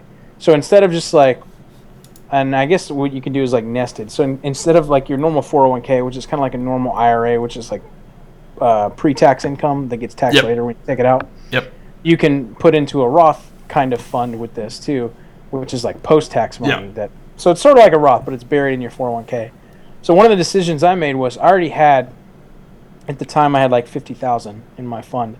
I was like, I already had like 50,000 in there. I was like, I don't know if I just start putting money in the Roth and stop putting as much money in the $50,000 traditional account, I think I'll actually be better off if I just keep contributing money to my already decently sizable balance. Because, I mean, we only really start making money when you have a lot of money in there. You know what I mean? If you basically start over from scratch, I gain the tax benefit, but then I don't have the growth. So that was one thing I ended up weighing about 2 years ago was... Yeah, see, I don't have any of my money in IRAs. Mine's just in a general account, and it's not tax advantaged at all. Yeah, I have one of those too. But the thing is like, dude, 40, dude, in IRA, like, I was, like, obviously, you know, long, like, what I'm doing, like, really long term, you'd think, like, oh, put it in a fucking Roth IRA, right? That's the play, right? Because you don't pay taxes on your gains. You only pay it on the stuff you put in. But, dude, that's so long. Like, I don't know. Like, I might need that money for something. Like, I might. And if you take money out of a Roth IRA before you're 60, whatever the fuck it is, they fuck you in the ass. Like, so I'm just like, fuck it, I'll put it in a general account, so if I need it, I'll have it. Hopefully I'll never have to touch it. Yeah, I have one of those too. You know, my strategy is well, if I'm only 20%, if I'm 20% less rich, then that's just the fucking price. Or I guess 15, hopefully 20. If I'm in the 20% bracket, that'd be fucking sick. But if I'm 15% less rich, then I'll cry about it. You know, it's not that much of a fucking, right. You know, it's not that much of a big deal. Because if you need them, dude, it fucks you over so hard if you pull it out early. Well, I mean, if you can contribute, I mean, even at starting at 30, if you and hello, yo, you hear me? Yeah. That's weird. My Skype was like internet connection problem. Hang on. No, I heard all of it. Yeah, you're good. Okay, that was weird. Even like if you're two people, married couple, or whatever, and you start at 30 and you put like $10,000 a year in like a fund, by the time you retire, you'll have fucking, assuming that you put it in a decent fund, you'll have plenty of money, dude. Like 30's not too late to the game, but you should by 30 you should definitely be putting some shit in there. I don't know, man. The idea of retirement money makes me sad because I don't think I'm gonna make it that far in life. Like, I'm probably not gonna make it much past 60. So like all this money that I could be like fucking, I don't know, daggering bitches in clubs, like daggering those 12-year-olds, daggering some 12-year-olds. This shit's gonna go to waste. That's why I've got mine. That's why I've got mine in the general account, man. If I get like terminal cancer, I'm gonna go fucking YOLO, bro. Daggering all kinds of kids in the club. Oh man, I think my life is now better knowing that what the fucking term daggering means. My wife is better knowing that, and then I also, do you know what upper decking is? That sounds really dirty. I don't know what that is, but that sounds fucking. That's so I found out what it was when I rushed a fraternity at UF. I went to Rush Week. I wasn't in a fraternity because the whole idea of that just made me sad when I had to pay for my friends. But I did go to Rush Week, and it was probably one of the most fun things I've ever done because I got to see a sorority's worth of sorority pledges wrestle in a kiddie pool full of chocolate pudding in a bikini, which was kind of fun. But that sounds kind of expensive. Yeah, but it was free actually. That much chocolate pudding, like even though kiddie pool, I mean. Yeah, but you can go to I I guess you buy the mix, right? But still. They bought it at Sam's. They bought like the fucking big. You can buy like the when you got like you're like feeding like a fucking school of kids. You get it in like the big, super big cans. They just dumped like 4 in the pool. It wasn't like full. But anyway, so in our fucking frat house, or in the frat house, someone did this, and upper decking is where you take the lid off the fucking toilet, right? And you shit in the tank. And then put it back. Oh my god. That is awful. So why would someone do that? I don't know. I guess it was another. That is so fucking gross. Some pledge or rush or whatever fucking did that in the fucking house that Holy shit. Took a shit in the fucking tank. Because then you go to flush it. It just flushes shit water. Speaking of shit water, what's the stupidest thing you've ever done? Like, no, it doesn't matter. Like, see, what? I lived like such a sheltered fucking childhood. I get that, dude. I get it from your stories. I mean, like, if you had to pick one thing, what's the dumbest thing you've ever done? I get to thinking if you want. I got a lot of them. The dumbest thing I've done a lot of stupid shit on the internet. Like the whole Swifty ban thing, the crashing all those servers. That shit was pretty dumb. But I don't think that's what you want. That's not what I'm going for. That you gotta admit, that shit was fucking gangster, though. I don't really know what you're talking about. Oh, you didn't know about that? I don't know. I know Swifty got banned. Essentially, I was responsible for crashing, like, every WoW server for days. Really? How did you do that? You want me to just tell the story? I might as well. I mean, I've told this story a bunch of times, so if you've heard it, then just fast forward through it. But, yeah, so essentially, Swifty was doing a live stream. This is back in Cataclysm when WoW was at its peak. Well, not really at its... It was close. WoW was the fucking game back then at the start of Cataclysm. But, so he was doing a live stream back when live streaming first started taking off. Twitch had just come out.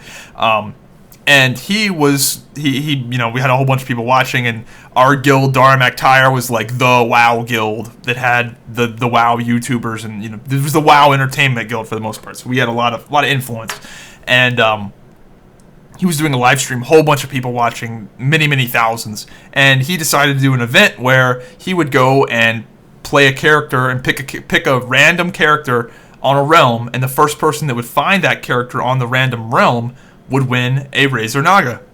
So everyone goes and creates a new character on this realm, and boom, the realm crashes. And I see this and go, oh my god. So Swifty goes off and goes AFK and does some shit. I don't know what happened, but for whatever situation happened, I had control of all of these people now. Like, everyone, and I'm in vent with Swifty, and so I have control of all these people, and I'm like, hey guys, let's go to Blackrock. So boom, go to Blackrock crashes. Boom, next server, and I just go and I'm just hitting all these servers, crashing them, and we're making human hunters. And the pet for a human hunter is a wolf. And our guild, Daggering, stands for second wolf, and our guild motto was howl. So all you heard was just woo of the fucking wolves howling, and then the server crashed. And we did this for like every server. And then Blizzard finds out like a few hours later, and then they just instantly banned Swifty for whatever reason. I guess because it was his live stream. They'd never banned anyone before for video evidence. That was like their whole thing, is they didn't ban anyone for that. So we assumed that we were going to be fine because none of us individually broke any terms of service rules, because it's not against the rules to create a new character on a server. It's just not. But obviously we're doing it en masse and crashing the servers, but we thought we found a clever loophole, and, you know, we're not going to get in trouble. But anyway, he gets banned, and then everyone hates me. Everyone is like, fuck Zybak. I'm pretty sure if you Google Zybak, it brings up an MMO champion. Let me look here. Yeah, if you just Google Zybak, Zybak ... MMO champion. This is like one of my favorite fucking results for my name. Look at this. Click on that. Zybak ... Just wanted to tell everyone that it is Zybak's fault Swifty got banned. Here is proof. Links to a YouTube video. Then a moderator comes in and links to the official Fuck Zybak thread on MMO Champion. Nice. So, anyway, everyone hates me for about a day and a half because Swifty is permanently banned for some shit that I did. And in protest, everyone decided that they would crash the servers further until Swifty got unbanned. So every server in WoW across all regions, EU, US, South America, were all crashing because people were saying unban Swifty. Every server was crashing. And then Blizzard called me on my cell phone. They go, hey, is this Logan, blah, blah, blah. And I'm like, who is this? And like, this is Blizzard. And I was like, bullshit. And I about hung up. And they're like, your account name is this and your password is this. And they told me like my account name from, before they used to be emails. Or I guess you didn't play in fucking vanilla, you fag. But anyway, they told me my username, which like no one knows. So they told me all my information and like proved to themselves they are Blizzard. And then Blizzard themselves was like, hey, can you help us? Can you guys like make videos telling people to stop spamming the servers? So Blizzard called me on my phone asking for my help. And I'm like 15. Because of some shit I fucking did. And they unbanned Swifty. Nice. Actually, I did Google Zybak, and this is what I got. I got the Twitter of somebody named Zybak, who has 11.6 thousand followers from Florida.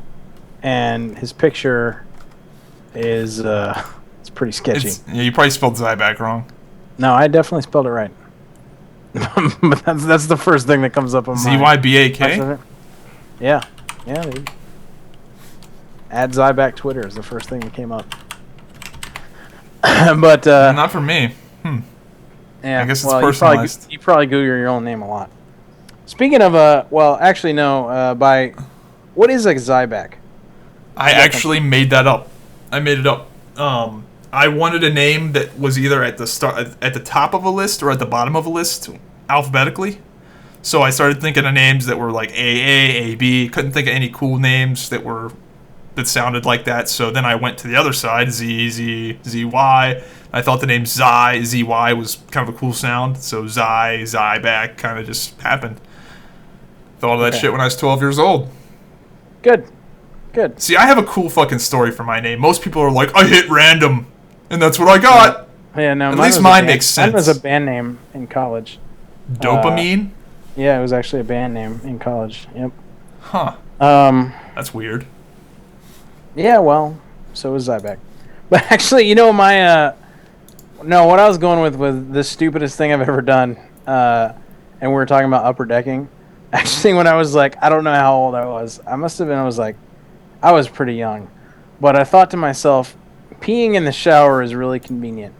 It is. Like, yeah. I don't do it regularly. I haven't done that shit in so long, but I definitely did it as a kid. Right, so then my brain's like, so it must be also convenient if I just take a shit. So oh God! I plopped a turd in the shower, thinking that it would just go through and like everything would be okay. Everything was not okay, and I had to end up like poking it with my toe through like the fucking. Oh, you cheese grated it? I did.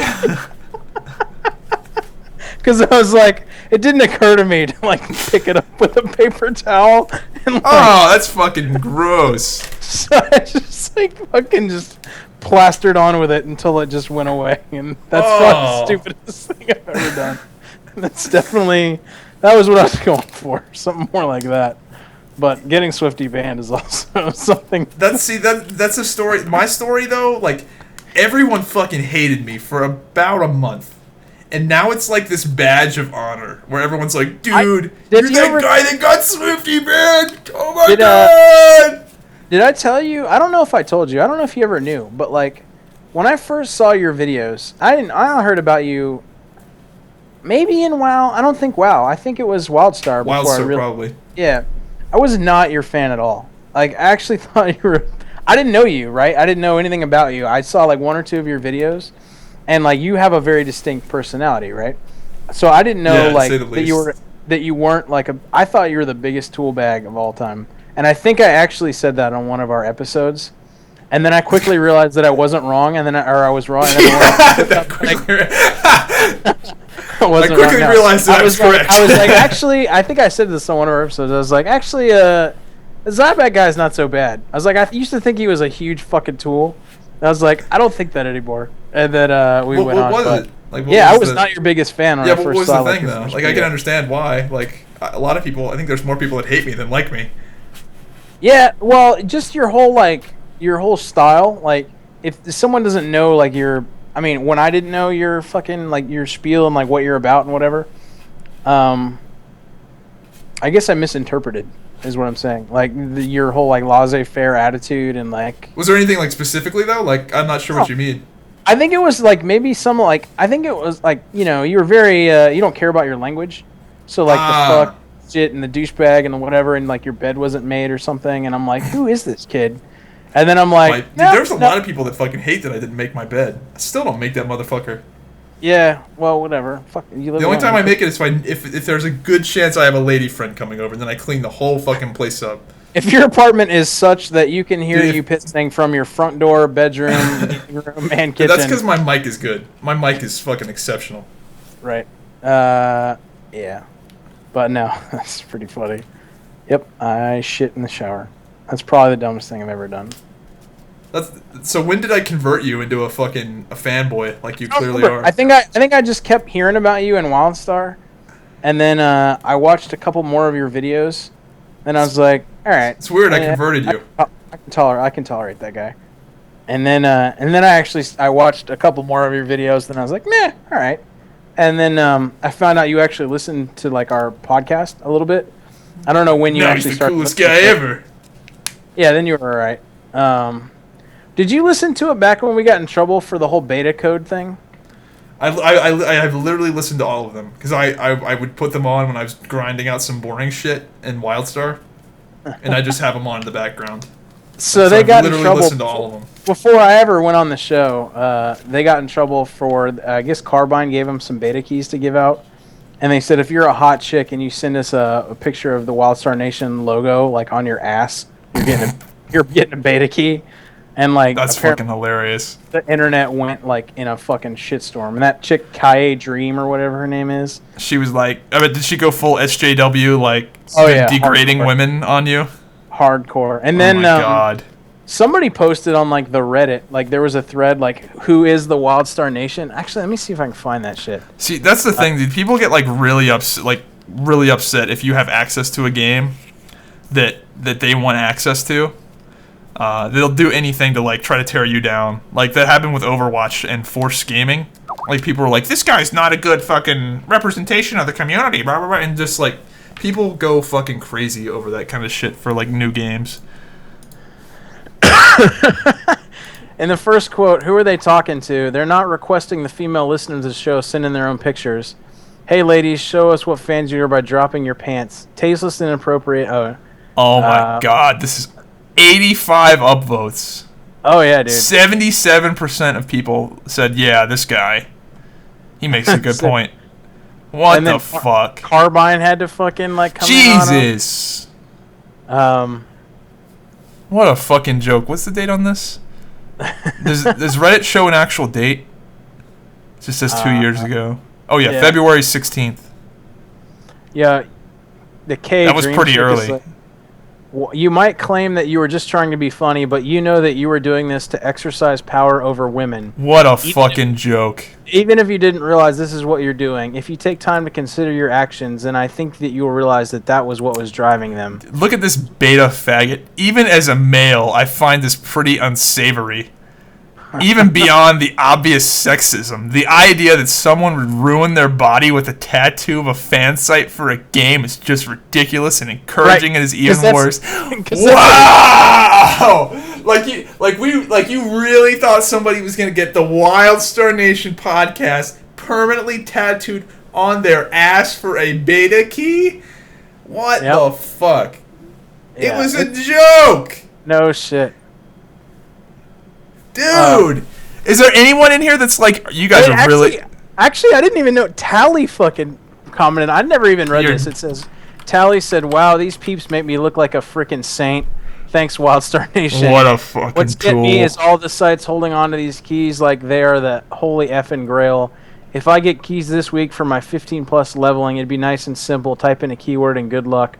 No follow this, follow that, tweet this, Facebook, blah, blah, blah. No wonder Wildstar fans are pissed. I would be too if I had to be a trained dog to get a beta key." Wow. I guess. That's not so that makes bad. me think less of him for saying that. But, wow. Is there anyone in here that's like, yeah, you guys are really overblowing this. You're blowing this out of proportion. No, I don't know, dude. There was one guy that was like, it's super sexist or whatever, but like if I send in a picture of the Wildstar logo on my dick, would I get a beta key? And I was like, yeah. Would? Are you serious? Like, come on. Oh man. Dude, I'm trying to find one comment that's like, yeah, you guys are being retarded. Nope. There's not one where it's like defending you in some capacity? What a fucking joke. So anyway, yeah, so that happened. That was actually before I got people on the must show. hate me. If they got all butthurt about that, no wonder why so many people hated me. Yeah, well, that was Holy actually shit. before I got on the show. So I saw that, and I was like, that's fucking hilarious. And some of their shows weren't that good, the Wildstar Nation podcast before. No, I'm saying I got on and they were better, but, like, they didn't have, like, their dynamic was a little weird. Like, for a good podcast, right, like, you have to have, like, either you have to have 2 people that mesh well, or you have to have 3 people that, you just have to have, like, differences of opinion. You need to, or it becomes the Circle Jerk podcast. Right, exactly. So like it just their show flow got a lot better when we got a big variety of like hosts. Yeah, like if we could get a European, by the way, if anyone knows any good Europeans that would want to do a podcast like this, let us know, because I feel like that would be the ultimate fucking like mix if we had some European here for a third on our show. That's what we need. Or a woman. Nope. I don't know about that. Maybe. If she was cool as fuck, then I'd be down. But most women, no. Yeah. Then we'd have to podcast about, like, tampons and things. It's not even that. It's just like, I think just a lot of people don't want to hear women talk. Right. Like, not like all the time, but like in the dude, I know this sounds extremely sexist, but like there is something about like women talking where you're just like, oh. You gotta back me up on this. I know it's true. I know it's fucking true. I think you're on your own, buddy. I mean, I don't know, dude. Like, dude, even just hearing my mom talk sometimes, I'm like, fuck my life. I just think that, like, I don't know, when I watch sports, right? Like, when I watch football, and they're like, down to you, Pam, with the and it's fucking just like the underqualified fucking, like, hey, guys! I don't know on if the she's even sidelines. underqualified. It's just like, I don't know, like, I don't know.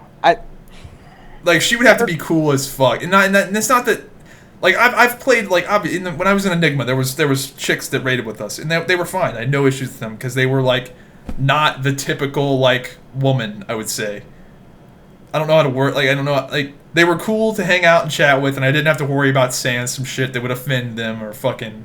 You know, it didn't matter. And they were good at the game. And it was just, like... one of the guys, but it wasn't a guy, it was a chick. Like, that was fine, but, like... what's funny is, I actually got in trouble about feminism, too, on the Wildstar Nation podcast. Because what did I say? Like, or Terry was talking about, like, PvPing or whatever, and he said that, like, somebody was, like... the only way he could kill somebody was, like, 2 levels higher than them, and they were, like, running into girl gamer, I remember this. Running the girl gamer thing. I was, like, probably a female gamer. Well, that was a joke. I remember that. That show is hilarious. And like, dude, I got so much shit over that. Like, oh, he said it as a joke, but he meant it, and fucking all kinds of shit, dude. And but then, it's true. Oh, it's so true, though. Dude, it's true. Not that all women are bad at video games. You know what? It's I just recently that got most in of trouble them are. again, actually, on the Wildstar Nation. Our first episode back. I was talking about Star Wars and the Galactic Starfighter system, which is a really cool system, by the way. And I was saying you can customize a lot of things, right? You can change, like, the color of, like, your lasers. You can change, like, you can have, like, a colored, like, ship or, like, crew. Then I was like, and then I caught myself. I was like, wait a minute. I was like, well, I guess you could have a colored crew if you want. And then Rez, who's on the Eviscerated Gaming podcast, I don't know if you ever heard them, but he was guesting on our show, and I wanted to leave it at that, right? Which is kind of like a little joke, it's just like a clever fucking thing, yeah. Right, and then he had to fucking one up me, and he was like, yeah, but if they were a colored crew, they'd have to sit at the back of the ship, right? That's and I'm like, funny. That's pretty funny my too. God. There you go. And I was like, we just took it from like innocent joke land to like, whatever. And like, I didn't say that. Like, I just rolled with it, whatever, right? As soon as that came out, dude, like even people we gamed with were like, too far. Too far. Who and are I'm these like, people? Like, just people dude, get butthurt over everything, dude. I guarantee no one in the comments is going to be like campaigning for social justice. Well, I'm my black, comments. so like no one does that to me. Maybe they did in the past, and I just ignored them. I'm telling you, I fucking have more fun on this show than I have on, like, because I don't censor myself. Like, I told a story. I mean, I haven't even told, like, my crazy stories. You know what I mean? Oh, and shit. it's more fun because, like... no one care. Like, everyone... Yeah. Like, well, I mean, don't get me wrong. I like, the Wildstar Nation, I love those guys and that show. And I'll always do that. But I like this, too, a lot more than I thought I would going in. Because, like, when you first approached me and you're like, hey, come on this show, I'm like, you're doing a show? I didn't even know, right? And then I listened to a couple of the last few episodes when you were like, the comment section is not being friendly. And I listened to it, and I'm like 30 seconds in, I'm like, well, that's... I see your problem. Appropriate, yeah. I see your problem. But yeah, no, the comments have been really positive, dude. I think people are digging it. I mean, even if the comments are negative, no one is like... These guys hate women. Like, no one leaves comments like that. Like, you should be ashamed. Like, no one says some shit like... is in this Reddit thread. No one is like, this is disgusting. The way the beta keys are being mismanaged. Like, no one would ever say some shit like that in my comments section. No one would be like, even as a male, I find this pretty unsavory. Even beyond the obvious sexism. Like... If anyone led with a comment like that in my comments section, I think they just get eviscerated. Like, people would be like, get out of here, you faggot. Oh, man. Speaking of, well, not speaking of that, but speaking of you and your advice, I tweeted, so I hear that if you tweet about SoundCloud, you get SoundCloud followers. Hashtag SoundCloud, hashtag SoundSpaceCloud, SoundCloud. And I got no SoundCloud bot followers. So you're full of shit. I got all kind of... Dude, I get a lot of bot followers. Yeah. I mean, I've been getting them more recently. Like, you'll click on the profile and it'll have, like, a number pasted in the Twitter banner, like an image. I have 613 followers now. I got followed by Crowfall a few days ago. Did you really? Well, because I tried to fucking pump your shit, dude, and then you like fucked it up. No, remember they followed me after that. By the way. I know, because I fucking... You're welcome. Yeah. That's dude, yeah. I was waiting, man. Dude, that's the worst is when you... Like, it took... I wonder if Wildstar still follows you on Twitter. Probably not. Follows me? No, follows me. Oh, they never followed me anyway. Let's see, Wildstar. I don't think they followed our fucking... I could never get anyone from Wildstar to even acknowledge they heard our fucking podcast. Like, I'm sure they did. They do not follow me anymore, I don't think. Maybe they never followed me. I don't know. I know a lot of the developers still follow me and actually still talk to me. I tried so hard to get Stephen Frost to come on our fucking show, and he just wouldn't. Did you ever see... Did you, Dude, he actually hooked me up with a, He actually hooked me up with some shit he wasn't supposed to give me. He gave me the one of the codes for the European top hat in Wildstar. Are you familiar, or did you stop playing the game after that? No, right, I did. Dude, he still follows me on Twitter because I'm fucking E-famous, son. You see that? So I just finally did a fake interview with him. Oh yeah, I remember that, where you like pasted his, like you use like sound bites of him. Yeah. Yeah, I remember that. Yeah, it wasn't that funny in retrospect, but I enjoyed it. All right, man. Fucking 3 hours, dude. I gotta go make food. Oh yeah, no, I didn't realize it was that long. Dude, I could have almost drove to your house with how long this podcast has been. Like you should do that. We should do that one time. You should just fucking drive to my house while the podcast, and then we'll record the next episode. That'd be too much. Next time I'm in Blacksburg, dude, for work, dude, I'm gonna hit you up, or wherever you are, Radford. Huh. Yeah. I mean, that's the cool thing is like if this podcast does take off and we want to do like some sort of community event, not community event, that's the wrong term. I don't want to meet up with the people who listen to us. That'd be fucking bunch of fucking losers. But no, if we do go to some event or something, it'd be really easy to like carpool. I'm telling you. We need to go to the Crowfall event, but I need to be in the Alpha first. Yeah. If they ever do an event like that, I'd be down. Yeah. All right, man. Well, that was a good show.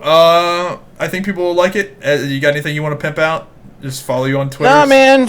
I need somebody to go listen to our Elite Nation show. We're kind of ever since we went generic gaming, like fucking, it's kind of slow going. But it's hard to grow on just generic. But the thing is that if you specialize in a game, you'll get a following faster. But then you're trapped. Yeah. So no, man, I ain't got shit to pip out. I changed my Twitter though. Now it's Dopamine X because too many people were calling me Dopaminer, which is I mean I get it, but that's not my name. Yeah. And that makes a lot more sense. Yeah. Anyway, that's all I got. All right, so be sure to check us out on SoundCloud, iTunes, Stitcher, YouTube, wherever you want to watch us. We're there. Hope you guys enjoyed Hive Mind number, 14? Yeah, buddy. And we'll see you again next week. Later.